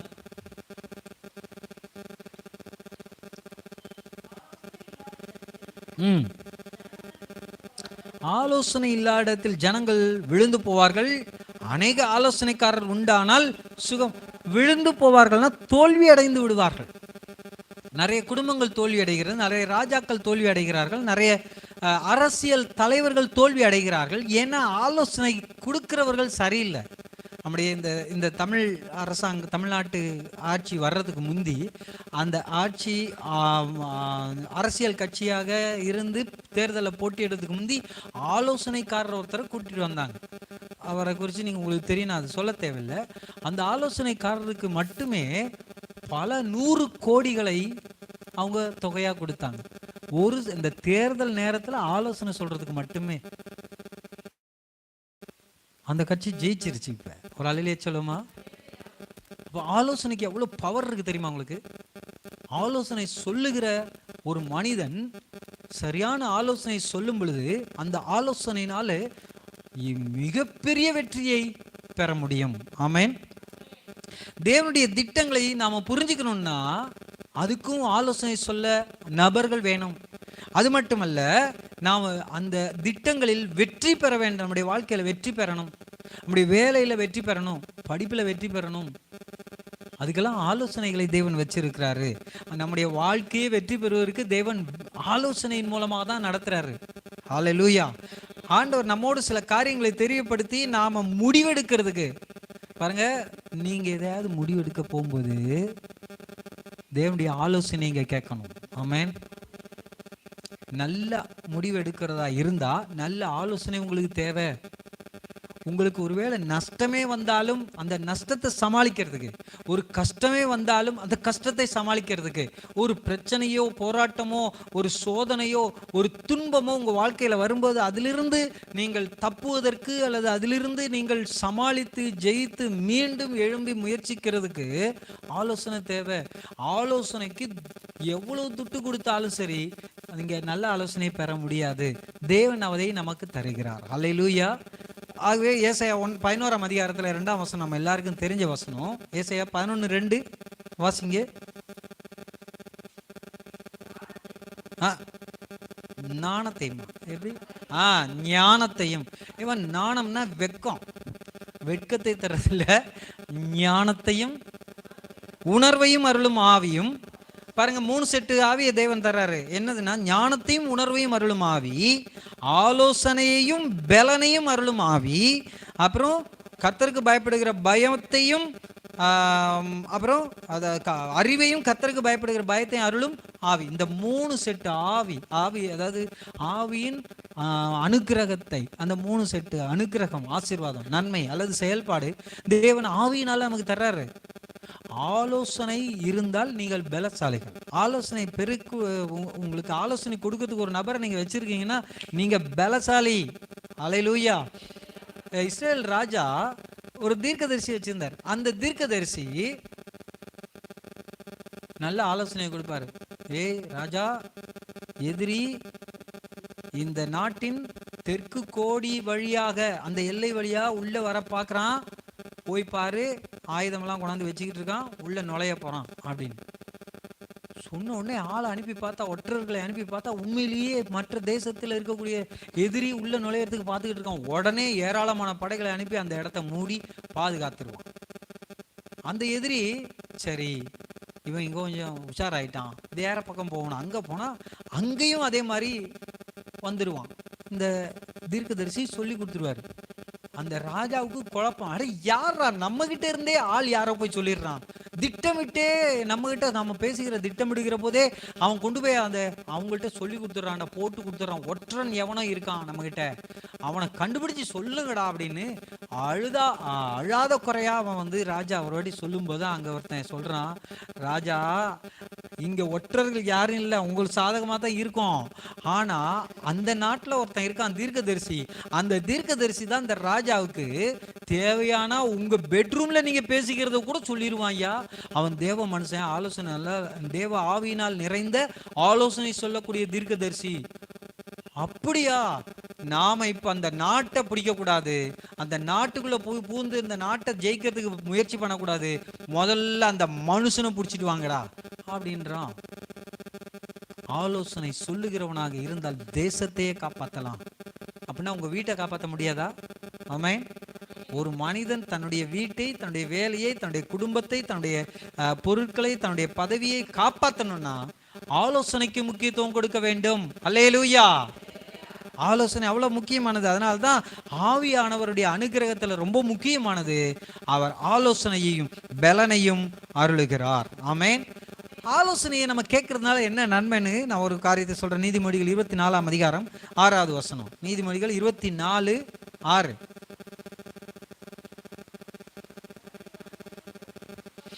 நல் யோசனை செய்து யுத்தம் பண்ணு, ஆலோசனைக்காரர் அனைவரால் ஜெயம் கிடைக்கும். கவனிங்க, நல்ல யோசனை செய், அப்புறம் யுத்தம் பண்ணு.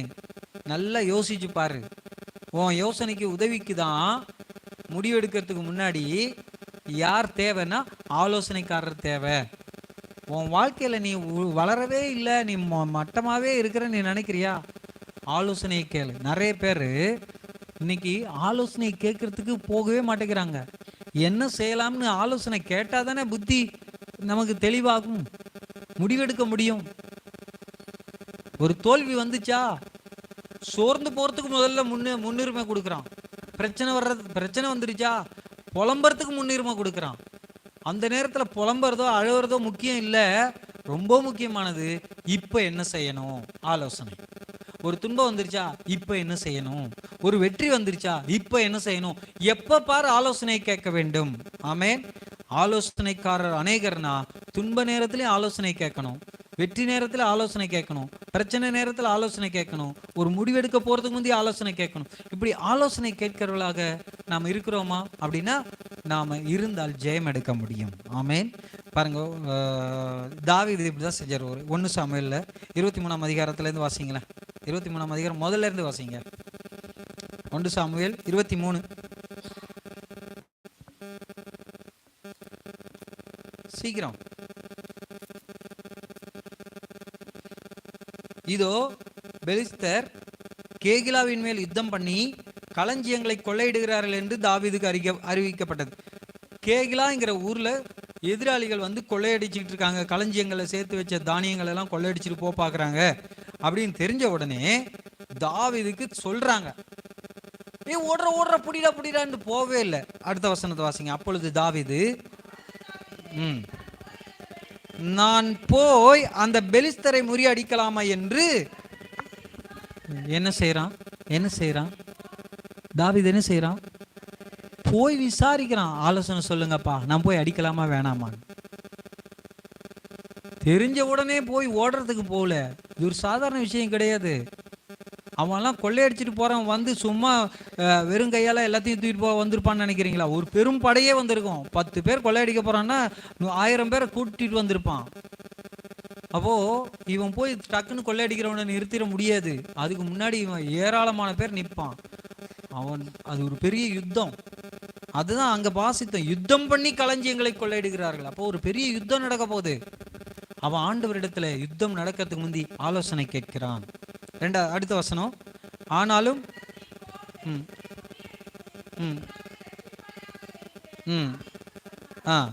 ஆனாலும்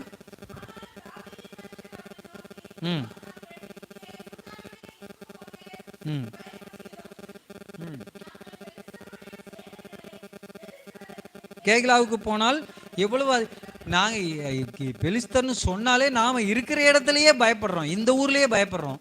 அவன் அங்கே வந்திருக்கிறான்னு தெரிஞ்சு இப்போ அங்கே போய் எப்படிரா நம்ம ஜெயிக்க முடியும்னு ஆலோசனைக்காரர்கள் கூட இருக்கிறவங்களாம் பயப்படுறாங்க. கூட இருக்கிறவங்களாம் பயப்படுறான். சரி, இப்போது இவனே பயப்படுறானா, இவனை கூட்டிகிட்டு எப்படி போகிறது அப்படின்னு ஆண்டவர் சொல்லிட்டார், நீ போன்னு. திரும்பவும் போய் ஆண்டவர்கிட்ட ஆலோசனை கேட்குறான். ஆண்டவரே இப்படி சொல்கிறாங்களேப்பா, என்ன செய்யலான்னு. அதுக்கு அப்பொழுது தாவீது திரும்பவும் அடுத்த வசனம். தாவீது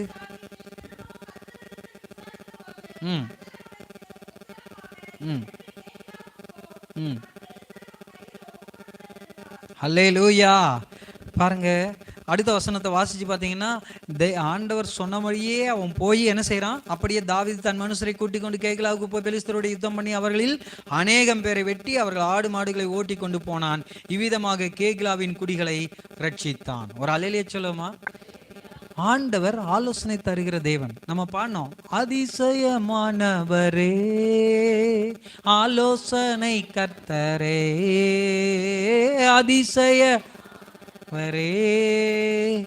ஆலோசனை கர்த்தரே, வல்லமை உள்ள தேவா, வல்லமை உள்ள தேவா, வரங்களில் மன்னவரே, எல்லா வரங்களில் மன்னவரே.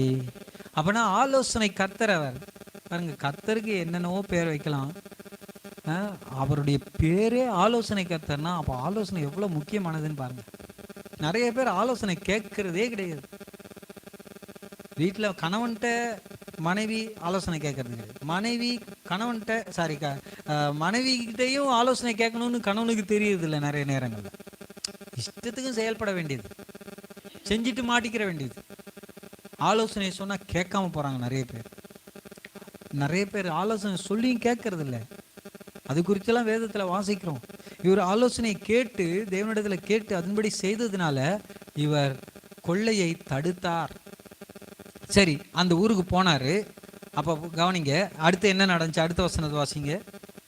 கேகிலாவுக்கு போன தாவீதுக்கு ஒரு ஜெயம் வந்துட்டு, ஆடு மாடுகளை எல்லாம் குடிகளை எல்லாம் ஜனங்களை ரட்சித்துட்டான், தானியத்தை ரட்சித்தான், எல்லாத்தையும் ரட்சித்தான். அடுத்து என்ன நடந்தது? அகிமெலேக்கின் குமாரனாகிய அபியத்தார் கேகிலாவில் இருக்கிற தாவீதிடத்தில் தப்பியோடுகிற போது அவனிடத்தில் ஒரு ஏபோத்து இருந்தது. இல்லை, அந்த அடுத்த வசனத்தை வாசிங்க. கேகிலாவுக்கு வந்தான் என்று சவுலுக்கு அறிவிக்கப்பட்ட போது தேவன் அவனை என் கையில் ஒப்பு கொடுத்தார். அவன் கதவுகளும் தாழ்பாளர்களும் உள்ள பட்டணத்திற்குள் பிரவேசித்ததினால் அடைபட்டு இருக்கிறான் என்று சவுல் சொல்லி தாவீதையும் அவன் மனுஷரை முற்றுகை போடும்படிக்கு கேகிலாவுக்கு போக எல்லா ஜனத்தையும் யுத்தத்திற்கு அழைப்பித்தான். பாருங்க, ஒரு பெரிய படையோடு தாவீதை பிடிக்கணும்னு கேகிலாவுக்கு வர்றதுக்கு யார் வர்றா? சவுல் வர்றான். அடுத்த வசனத்தை வாசிங்க. தனக்கு பொல்லாப்பு செய்ய சவுல் எத்தனை பண்ணுகிறானே தாவீது அறிந்து கொண்ட போது ஆசாரியனாக அபியத்தாரை நோக்கி ஏபோத்தை இங்கே கொண்டு வா என்றான். பாருங்க, அதுக்கு அடுத்த வசனத்தை விட்டுட்டு வாசிங்க. கேகலா பட்டணத்தாரே, என்னை அவன் கையில் ஒப்பு கொடுப்பார்களோ? உம்முடைய அடியான் கேள்விப்பட்டபடி சவுல் வருவானோ? இஸ்ரவேலின் தேவனாகிய கர்த்தாவே, இது உம்முடைய அடியானுக்கு தெரிவிக்க வேண்டும் என்று தாவீது கேட்கிறான். அதுக்கு அவர் சொல்றாரு, ஆமா சவுல் வருவான், உன்னைய பிடிப்பான்னு சொல்றார். ஆண்டவர் சொல்றார். அப்போ அவன் உடனே அந்த கேகிலாவை விட்டுட்டு தப்பி ஓடுகிறான். ஆமே, பாருங்க, காப்பாற்றவும் செய்யறான், தன்னையும் காப்பாற்றிக்கொள்ள ஓடவும் செய்யறான். ஆலோசனையை கொடுக்கறதுக்கு கர்த்தரை சார்ந்து கொண்ட ஒரு தெய்வ மனிதன். கூட இருக்கிறவங்கள்ட்டையும் அவன் ஆலோசனை கேட்கிறவனாக இருந்தான். அதனால தாங்க அவன் ராஜாவானா. படிப்பு அவனுக்கு பெரிய காரியம் இல்லை, படிப்பே கிடையாது அவன்கிட்ட. ஆடு மட்டும்தான் மேய்ச்சிக்கிட்டான், படிப்பே கிடையாது. அவன் பாடுவான், யாராவது எழுதி வைப்பாங்க, அவ்வளவுதான். அப்போ இப்படிப்பட்ட ஒரு சாதாரண நிலையில இருந்த ஒரு மனிதன் பெரிய அளவுக்கு வந்ததுக்கு காரணம் தேவனுடைய ஆலோசனை கேட்கிற மனிதனாக இருந்தான். ஹல்லேலூயா. 14ஆம் வசனத்தை வாசிங்களேன். சீப்பெனும் வனாந்திரத்தில் இருக்கிற ஒரு மலையிலே தரித்திருந்தான். சவுல் ஆணுதினமும் அவனை தேடியும் தேவன் அவனை அவன் கையில் ஒப்பு கொடுக்கவில்லை. கர்த்தர் எவ்வளவு தூரம் பாதுகாத்தார்னு பாருங்க. ஆமென். ஆகவே ஆலோசனையை கேட்கிற ஒரு மனிதன் இருக்கான்னா அவனை பிடிக்கிறதுக்கு ராஜாவால கூட முடியாது, பெரும் படையால கூட முடியாது. ஆமென்.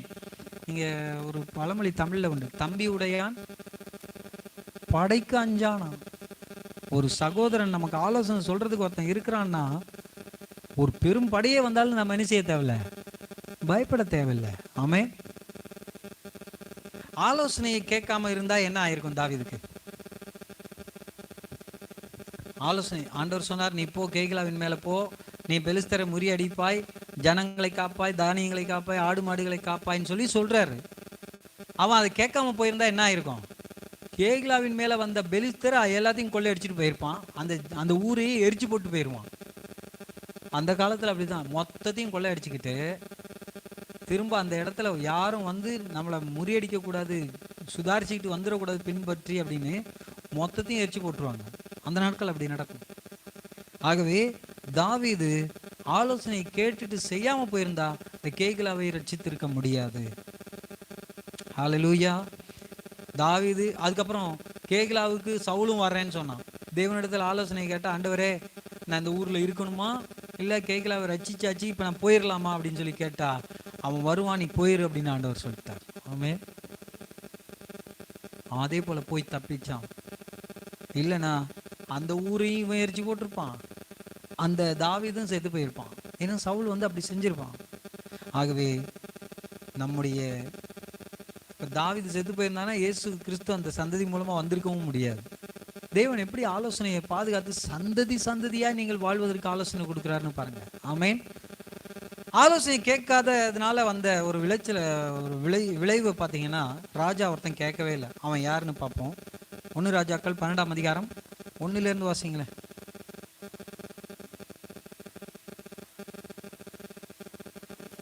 ரெகொபெயாமை ராஜாவாக்கும்படி இஸ்ரவேலர் எல்லாரும் சீகேமுக்கு வந்திருந்தபடியால் அவனும் சீகேமுக்கு போனான். ராஜாவாகிய சாலமோனை விட்டு ஓடிப்போய் எகிப்திலே குடியிருந்த நேபாத்தின் குமாரனாகிய யெரொபெயாமோ எகிப்தில் இருக்கையில் இதை கேள்விப்பட்டான். அவர்கள் யெரொபெயாமுக்கு ஆள் அனுப்பி அவனை அழைப்பித்தார்கள். அவனும் இஸ்ரவேல் சபை அனைத்து வந்து ரெகொபெயாமை நோக்கி, பாருங்க, ஜனங்கள்லாம் வந்து ரெகொபெயாம் ராஜாவான பிறகு வந்து கேட்குறாங்க,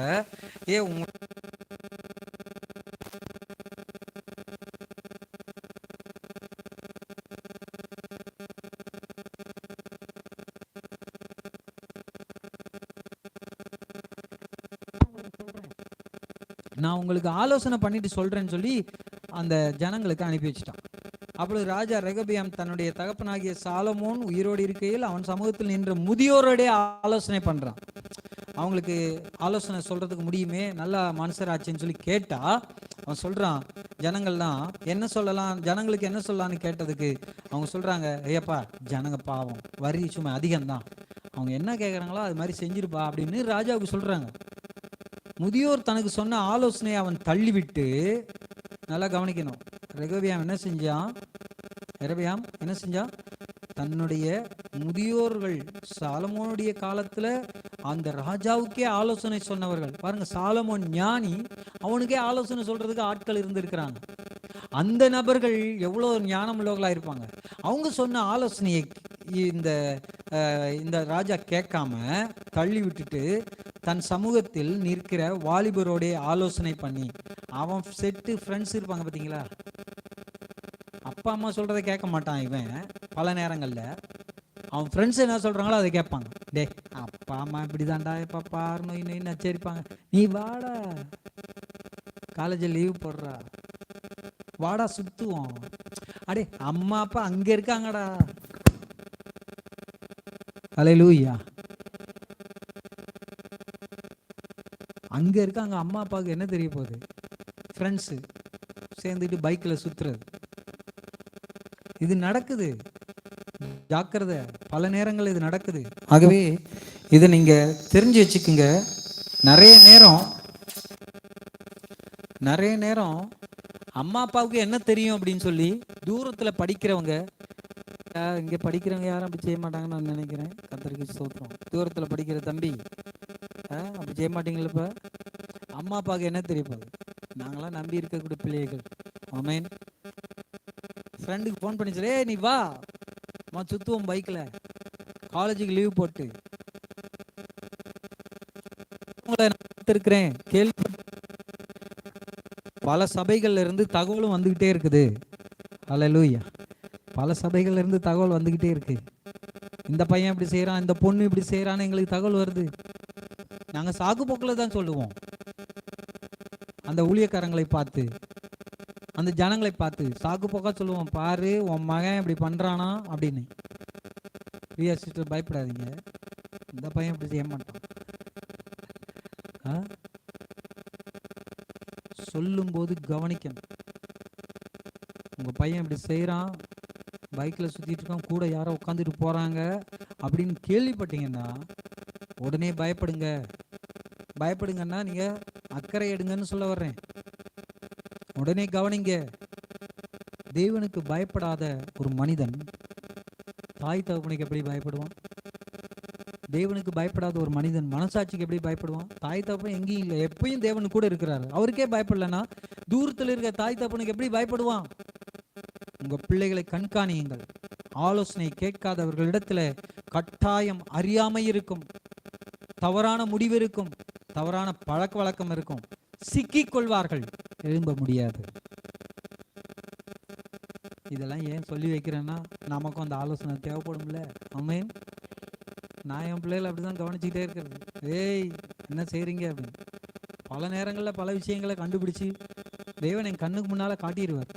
திருச்சபை குடும்பத்தையும் அதே மாதிரி தான். பல நேரங்களில் என் காதுக்கு வந்து விழும், நேரடியாகவே கூப்பிட்டுருவேன். அதுவும் கேட்கும்போது டைரக்டா கேட்குற மாதிரி, ஆனால் வேற மாதிரி கேட்டுருவேன். நீனு ஏய் தம்பி கவனமாக இல்லை போல இருக்குது, ஜாக்கிரதையாக இல்லை போல இருக்குது, ஏதோ விஷயம்லாம் இருக்கும் போல இருக்குது அப்படின்னு நைஸாக கேட்குறது. சில பேர் கூப்பிட்டு எப்படி இருக்க, நல்லா இருக்கியா, அது கேட்டாலே ஒன்று தெரிஞ்சுக்குங்க, நீ சரியில்லைன்னு அர்த்தம். நல்லா இருக்கிறியாமான்னு சந்தோஷமா கேட்கறது வேற, நல்லா இருக்கிறியா அப்படின்னு கேட்டா எனக்கு ஏதோ விஷயம் வந்திருக்குன்னு அர்த்தம். ஆலோசனைக்கு செவி கொடுங்கள், கெட்டு போகாதீர்கள். இளம் தலைமுறையினர், உங்களுக்கு நான் தாழ்மையோடு கேட்டுக்கிறேன். நான் ஒரு பாஸ் கிடையாது, ஒரு ஹிட்லர் கிடையாது. நான் சொல்றதை நீ கேட்டாகணும்னு சொல்லக்கூடிய ஒரு ஹிட்லர் கிடையாது. நான் எதிர்பார்க்கிறேன், நீங்க எழும்பணும், பிரகாசிக்கணும், கனி கொடுக்கணும், நீங்க ஆசீர்வாதமா இருக்கணும், நல்லா இருக்கணும், உலகளாவிய ரீதியில புகழ் பெறணும், தேவனுக்காய் பயன்படணும். இது என்னுடைய விருப்பம். ஆகவே கன்னிங் மைண்டோட நாங்க பாக்குறோமானா இல்ல, கபடி இல்லாத இருதயத்தோட நல்லா இருக்கணுங்கிறதுக்காக சொல்லி சொல்லி கேட்கலன்னா நீங்க என்ன செய்வீங்க? ஒரு ஆள் நீங்க என்ன செய்வீங்க? விட்டுருவீங்க. இங்க இப்படிதான் நடந்துச்சு. முதியோர்கள் சொன்னாங்களா, அவன் கேட்கல. அப்புறம் அந்த வசனத்தை வாசிங்க. அப்பொழுது அவனுடைய வளர்ந்த வாலிபர் அவனை நோக்கி, உம்முடைய தகப்பன் எங்கள் நுகத்தை பாரமாக்கினார், நீர் அதை எங்களுக்கு லகுவாக்கும் என்று உம்மிடத்தில் சொன்ன ஜனத்துக்கு நீ சொல்ல வேண்டியது என்னவென்றால், என் சுண்டு விரல் என் தகப்பனுடைய இடுப்பை பார்க்கிலும் பருமனாயிருக்கும். எங்க அப்பா உனக்கு ஒரு ரூபா வரி போட்டிருந்தாருன்னா நான் உனக்கு 2 ரூபா வரி போடுவேன், என்ன செய்யறியோ செஞ்சுக்கோன்னு சொல்லு ஜனங்கள்ட்டன்னு இந்த பயலுவோ சொல்லி கொடுக்குறானுங்க ராஜாவுக்கு. அதே மாதிரி அவன் சொல்லிவிட்டான். அந்த தேசம் பிரிந்து விட்டது, உடஞ்சி போச்சு. இந்த தேசத்தில் பல அழிவுகள் வந்தது. நம்முடைய ராஜ்யபாரமே அழிஞ்சு போச்சு. கவனிங்க, ஆலோசனை கேட்காத நேரத்தில் நம்முடைய வாழ்க்கையில் மாபெரும் பிரச்சனை வரும். சவுல் முடிக்க சாமுவேல் தீர்க்கதரிசி சொல்லி அனுப்புறார், நீ வெயிட் பண்ணு, நான் வந்துடுறேன், பலி செலுத்துவோம். சாமுவேல் தீர்க்கதரிசி வர்றதுக்கு லேட் ஆகுது, இவனே பலி செலுத்த ஆரம்பிச்சான். தேவன் சவுலை தள்ளினார் என்று சொல்லப்பட்டிருக்கிறது. ராஜாவா இராதபடிக்கு தேவன் தள்ளிவிட்டார். ஆகவே ஆலோசனையை கேட்கிற இடத்துல ஞானம் உண்டுன்னு வசனம் சொல்லுகிறது. ஆலோசனை கேட்கிற இடத்துல என்ன இருக்கும்? ஞானம் இருக்கும். நீங்க கேட்கணும், அவங்க என்ன சொல்றாங்கன்னு கேட்கணும். நீங்க கேட்பீங்களா அப்படின்னு கேட்டா, நான் நிறைய பேர்கிட்ட ஆலோசனை கேட்பேன். ஆனா உங்களுக்கு ஒன்று நான் ரகசியம் சொல்றேன், கவனிங்க. ஆலோசனையை நிறைய பேர்கிட்ட கேளுங்க, ஆனா முடிவு யார் எடுக்கணும்? நீங்க தான் எடுக்கணும். நிறைய பேருக்கு அது தெரியல. அவங்க சொன்னா அவங்களுக்கு பின்னால போறது, இவங்க சொன்னா இவங்க பின்னால போறது, அவங்க சொன்னா அவங்க பின்னால போறது. ஒரு நாள் நீங்க நிலை வரப்பட மாட்டீர்கள். 10 பேர்கிட்ட ஆலோசனை கேட்கணும், முடிவு பண்ண வேண்டியது நீங்க தான் பண்ணணும். ஆமென், ஹல்லேலூயா. அதான் ஆங்கிலத்தில் ஒரு பழமொழி உண்டு, அது எனக்கு மறந்து போச்சு இப்ப. அது என்னன்னா, லிசன் டு எவரிபடி, எனிபடி, யாருடைய ஆலோசனையும் கேளுங்க. Listen to anybody but follow nobody அப்படின்னு சொல்லுவாங்க. யாருக்கும் பின்னால போயிடாத, அவங்களுடைய ஆலோசனையை கேளு, நீ முடிவெடு, அதுதான் நல்லது. சரி, யார்கிட்ட போய் ஆலோசனை கேட்கலாம் சொல்லுங்க?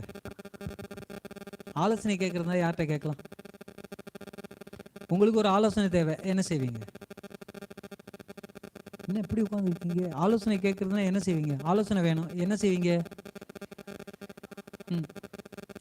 ஊழியக்காரங்கள்ட்ட கேட்கலாம், அப்புறம் தாய் தப்பன்ட்ட கேட்கலாம், அப்புறம் பெரியவர்கள்ட்ட கேட்கலாம், கடைசியா கர்த்தர் இடத்துல கேட்கலாம்.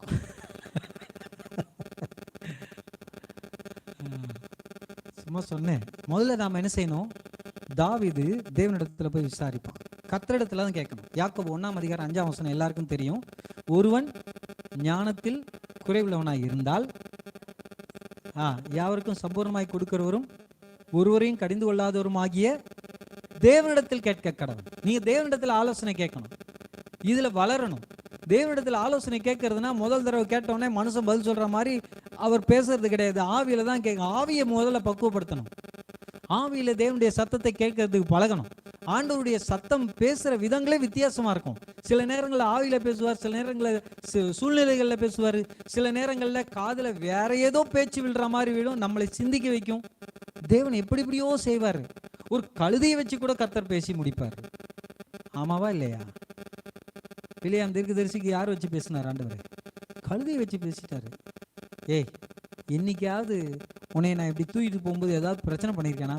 இப்போ பிரச்சனை பண்றேன்னா உனக்கு ஒன்றும் புரியலையா? முன்னாடி பாரு, கழுதை பேசுது. முன்னாடி பார்த்தா உருவின வாளோடு தேவதூதன் நிற்கிறான். எப்பா சாமி தாழ விழுந்துட்டான்.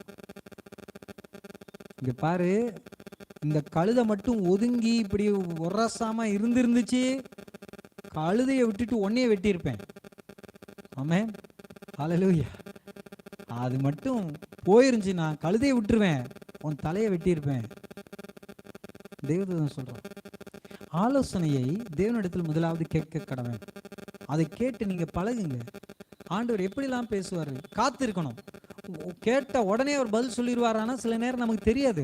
வசனத்தை வாசிச்சு தியானிக்கணும். சம்பந்தப்பட்ட வசனங்கள் வர்ற வரைக்கும் வெயிட் பண்ணணும். உடனே வார்த்தையை தேவன் சொல்லணும்னு எதிர்பார்க்காதீங்க. கர்த்தர் சொல்லுவாரு, காத்திருக்கணும். பிரசங்கத்தின் மூலமா பேசுவாரு, பாட்டு மூலமா பேசுவாரு. ஒரு ஊழியக்காரர் இப்படி பாட்டு பாடி ஒரு உபவாசம் இருந்து தான் பிரச்சனையை தீர்றதுக்காக ஜெபம் பண்ணிக்கிட்டு இருந்தார். ரூம்ல உட்காந்து ஒரு குழந்தை வந்து கதவை தட்டி, அவங்க மக கதவை தட்டி, அப்பா நானும் வர்றேன்ப்பா. நானும் இல்லைம்மா, நான் உபவாசம் ஜெபம் பண்ணுறேன், நீ டிஸ்டர்ப் பண்ணாத. இல்லை நானும் வருவேன் வந்து உட்காந்துட்டு பாட்டு பாட போகிறப்பா. அப்படி ஏம்மா நான் ஜெபம் பண்ணணுமா? இல்லைப்பா பாட்டு பாடுங்கப்பா, அப்பா பாட்டு பாடுங்கப்பா. அழுதுகிட்டே இருந்து, சரி என்ன பாட்டு பாடு எடு அப்படின்னு ஒரு பாட்டு எடுத்து காட்டுச்சு, நன்றியால் துதி பாடு. சரி பாடுமா அப்படின்னு பாடிக்கிட்டே இருந்துச்சு. அப்பா சேர்ந்து பாடுங்கப்பா. சரின்னு இவரும் பாடுறாரு. செங்கடல் நம்மை சூழ்ந்து கொண்டாலும் சிலுவையின் நிழல் உண்டு. செங்கடல் நம்மை சூழ்ந்து கொண்டாலும் சிலுவையின் நிழல் உண்டு.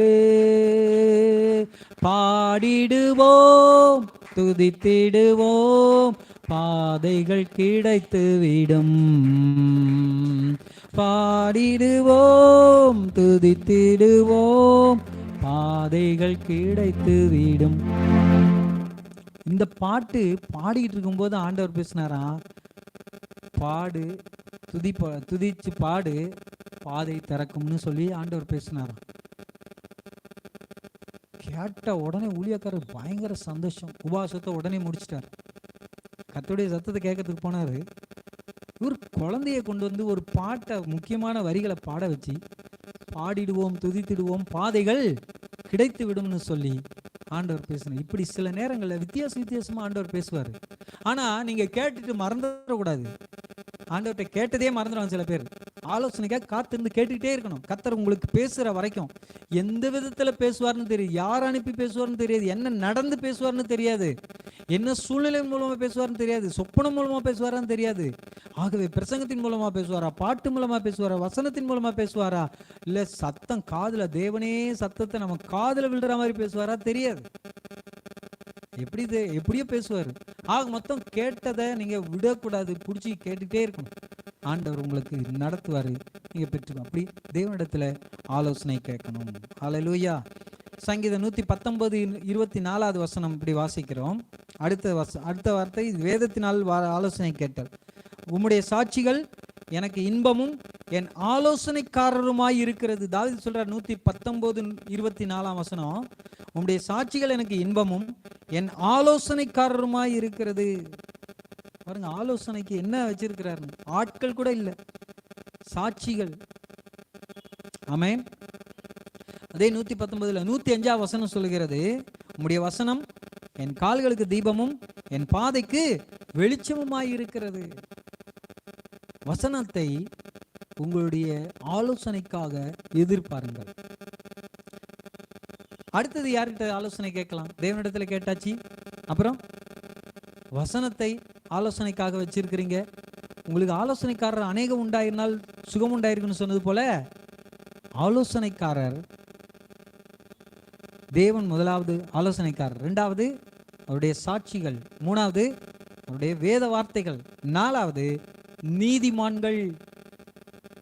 யார் நீதிமான்கள்னா, சுயநலம் பார்க்காத, உங்கள்கிட்ட நீங்க போய் யார்கிட்டயாவது ஆலோசனை கேட்கிறீங்கன்னா அவங்க சுயநலத்துக்காக ஒரு பதிலும் சொல்ல மாட்டாங்க. உங்கள் மேல அக்கறை கொண்டு உங்களை நேசித்து உங்களுக்காக பதில் சொல்லுவாங்கன்னா அவங்க நீதிமான்கள். ஆமென். நீங்க நல்லா இருக்கிறது தான் அவங்களுக்கு பிடிக்கும். நீங்க கெட்டு போறது அவங்களுக்கும் பாதிப்பு அப்படிங்கிற மாதிரி நினைக்கிறவங்க அப்படின்னா அவங்க நீதிமான்கள். அவங்கள்ட்ட போய் கேட்கலாம். அல்லேலூயா. உங்களை ஒரு நாளும் கெட்டு போறதுக்கு விரும்பவே மாட்டாங்கன்னா அவங்கள்ட்ட நீங்க போய் ஆலோசனை கேட்கலாம். அப்படி கேட்டா கட்டாயம் உங்களுடைய வாழ்வில் நல்ல ஆலோசனை கிடைக்கும். ஆக இந்த 4 காரியங்களை மறக்காதீங்க. தேவனிடத்தில் ஆலோசனை கேட்கணும், தேவனுடைய சாட்சிகளை கேட்கணும், வசனத்தை வார்த்தைகளை நீங்க கேட்கணும், நாலாவது நீதிமான்களிடத்துல கேட்கணும். ஆமே. திருச்சபை ஊழியக்காரனிடத்துல நீங்க கேட்கணும். ஒரு விசுவாசி கெட்டு போனா ஒரு ஊழியக்காரனுடைய தோல்வியாக அது மாறும். ஒரு விசுவாசி தன்னுடைய வேலையோ தொழிலோ வருமானமோ குடும்பமோ இதுல எதால ஃபெயில் ஆனா அது அந்த மனிதனுடைய தனிப்பட்ட ஃபெயில் கிடையாது, ஒரு ஊழியக்காரனுடைய ஃபெயில். அதனால்தான் ஊழியக்காரன் அடிக்கடி கூப்பிட்டு சொல்றது. டென்ஷன் ஆகும் சில நேரம் ஊழியக்காரனுக்கு, இருந்தாலும் சொல்லிக்கிட்டே இருக்காது. என்னடா சொன்ன கேட்க மாட்டேங்கிறாங்கன்ட்டு உள்ளத்துல கவலை வந்தாலுமே சொல்லிக்கிட்டே இருப்பாங்க. ஏன்? அவர்கள் ஆசீர்வதிக்க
நம்முடைய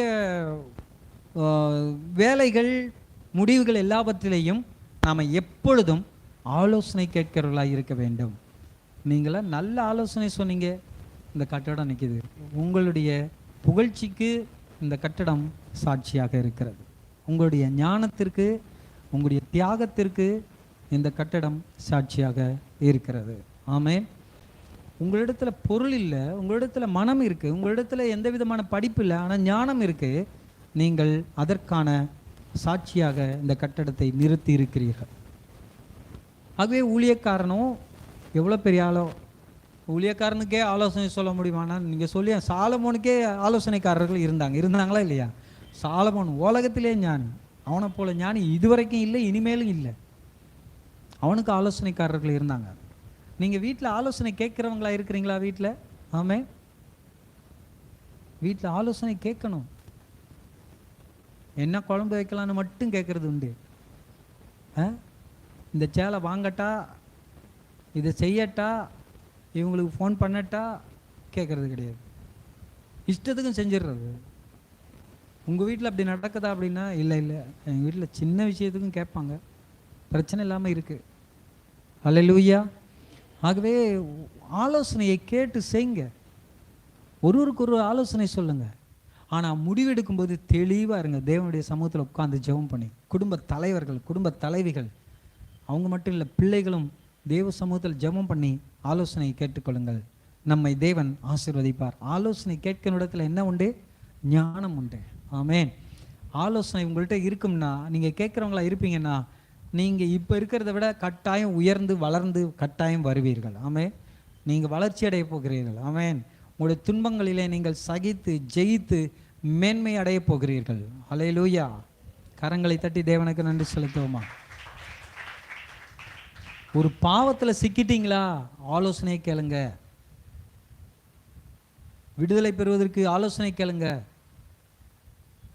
ஒரு பெரிய கடன் பிரச்சனையா? ஆலோசனை கேளுங்க. அது சொன்னாலே ஐயோ இவ்வளோ கடன் இருக்கா, வெக்கமா இருக்கே சொல்றதுக்கு பயப்படாதீங்க.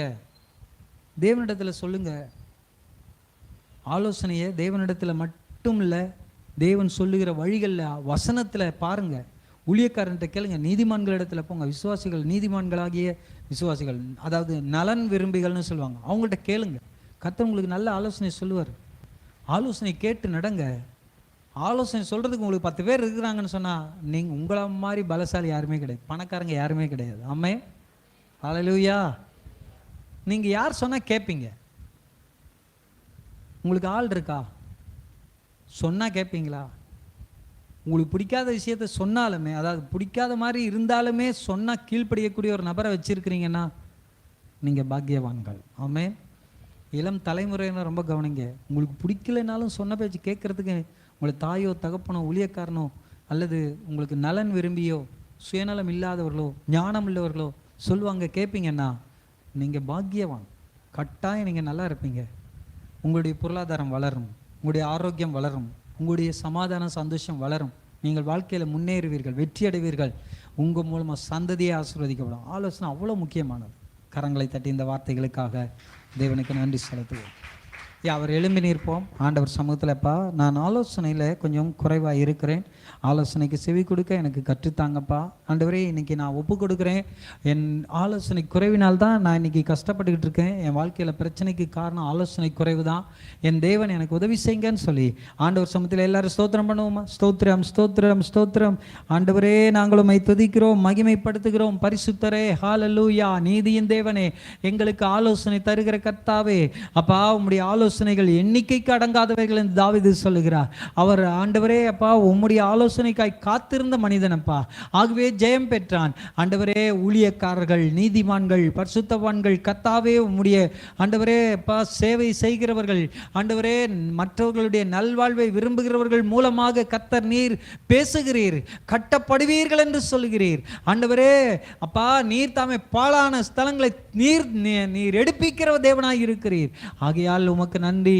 இதோ வந்திருக்கிற ஒவ்வொருவரும் கர்த்தாவே உம்முடைய ஆலோசனைக்கு செவி கொடுக்கிறவர்களாய் இருந்து ஆண்டவரே இந்த நாள் இருக்கிறதை விட மேலான இடத்திற்கு வளர்ந்து வருவதற்கு கர்த்தர் கிருபை செய்யும்படியா நான் ஜெபிக்கிறேன். கர்த்தர் நீர் அப்படி செய்ய போறதுக்காக நன்றியப்பா. கரங்களை தட்டி தேவனுக்கு நன்றி செலுத்துவோம். ஆண்டவரே எங்களை ஆசீர்வதியும். ஆண்டவரே நாங்கள் கீழ்ப்படிய என்னை ஒப்பு கொடுக்கிறேன்னு சொல்லி தேவ சமூகத்தில் எல்லாரும் ஸ்தோத்திரம் பண்ணும். ஆவியில் நிறைந்து ஹalleluya. ஓ ஸ்தோத்திரம் ஸ்தோத்திரம் ஸ்தோத்திரம் ஸ்தோத்திரம். Thank you Lord. நாங்கள் உம்மை துதிக்கிறோம் ஆண்டவரே. நீர் ஒவ்வொருவரையும் உயர்த்தும்படிக்கு அவர்களை கர்த்தர் ஆசீர்வதிப்பீராக. ஸ்தோத்திரம் ஆண்டவரே. ஹalleluya. ஆயிரமாய் பெருக வேண்டும் தேவா, நாங்கள் அதிசயங்கள் காண வேண்டும் தேவா. நாமம் எங்கும் வெல்ல வேண்டுமே, உமது ராஜ்யம் துரிதமாய் வர வேண்டுமே. நாமம் எங்கும் வெல்ல வேண்டுமே, உமது ராஜ்யம் துரிதமாய் வர வேண்டுமே. ஜீவதேவனே உம்மை வாஞ்சிக்கிறோம், ஜீவநாயகா உம்மை சேவிக்கிறோம். ஜீவாதிபதியே உன்னில் மூழ்கிறோம், ஜீவ மலர்களாய் நித்தம் மலர்ந்திடச் செய்யும். ஜீவாதிபதியே உன்னில் மூழ்கிறோம், ஜீவ மலர்களாய் நித்தம் மலர்ந்திடச் செய்யும். ஆயிரமாய் பெருக வேண்டும் தேவா, அன்பினாலும் காண வேண்டும் என்றும். நாங்கள் மன்னிக்கும் சிந்தையால் நிறைந்திட வேண்டும், கீழ்ப்படிதல் ஆனந்தம் ஆகிட வேண்டும். எதிராளி தந்திரத்தை வெல்வதே இன்பம், கீழ்ப்படிதல் ஆனந்தம் ஆகிட வேண்டும். எதிராளி தந்திரத்தை வெல்வதே இன்பம். ஜீவதேவனே உம்மை வாஞ்சிக்கிறோம், ஜீவநாயகா உம்மை சேவிக்கிறோம். ஜீவாதிபதியே உம்மில் மூழ்கிறோம், ஜீவமலர்களாய் நித்தம் மலர்ந்திடச் செய்யும். ஜீவாதிபதியே உம்மில் மூழ்கிறோம், ஜீவமலர்களாய் நித்தம் மலர்ந்திடச் செய்யும். பெருக வேண்டும் தேவா. பிதாவே, இதோ எங்கள் ஒவ்வொருவரையும் ஒப்பு கொடுக்கிறோம். நாங்களும் இன்னும் உடைய ஆலோசனைக்கு காத்திருந்து, இன்னும் ஆலோசித்து சிந்தித்து நல் யோசனை செய்து யுத்தம் பண்ணி வாழ்விலும் ஊழியத்திலும் குடும்பத்திலும் வேலை தொழில் மற்றும் அனைத்து காரியங்களிலும் இப்பொழுது இருக்கிற பார்க்கலாம் 1000 மடங்காய் பெருக கர்த்தாவே நீர் கிருபை செய்யும்படி எங்களை தாழ்த்தி அர்ப்பணிக்கிறோம். உம்முடைய ஆலோசனைகள் எங்களுக்கு அவசியமானவைகள் என்பதை, அதற்கு நாங்கள் முக்கியத்துவம் கொடுக்க வேண்டியது என்று எங்களை தாழ்த்தி அர்ப்பணிக்கும்படி இந்த நாளில் பேசின நம்முடைய வார்த்தைகளுக்காக நன்றி. இயேசுவின் நாமத்தில் எங்களை தாழ்த்தி அர்ப்பணித்து ஜெபிக்கிறோம். ஜெபங்களும் நல்ல பிதாவே, ஆமென். திருவிருந்து பந்திக்கு ஆயத்தமாக இருக்கிறவர்களுக்காகவும் மற்றவர்கள் தயவு செய்து நீங்கள் வீட்டிற்கு சென்றுவிட வேண்டாம். நாம் ஐக்கிய தேநீர் வேளையில் கலந்து கொள்ளுவோம். அதோடு சில ஆலோசனைகளுக்கும் நாம் காத்திருப்போம். மற்றவர்கள் முழங்கால் படியிடுங்க. Hallelujah. Thank you Jesus. Thank you Lord. நாங்கள் உம்மை துதிக்கிறோம். ஸ்தோத்திரம். நேரலையில் பார்த்து உங்கள் ஒவ்வொருவரையும் கூட கர்த்தர் தாமே ஆசீர்வதிப்பாராக. தேவன் தாமே இந்த வார்த்தையின்படி ஆலோசனையினாலே உங்களை கர்த்தர் நடத்துவாராக. ஆமென்.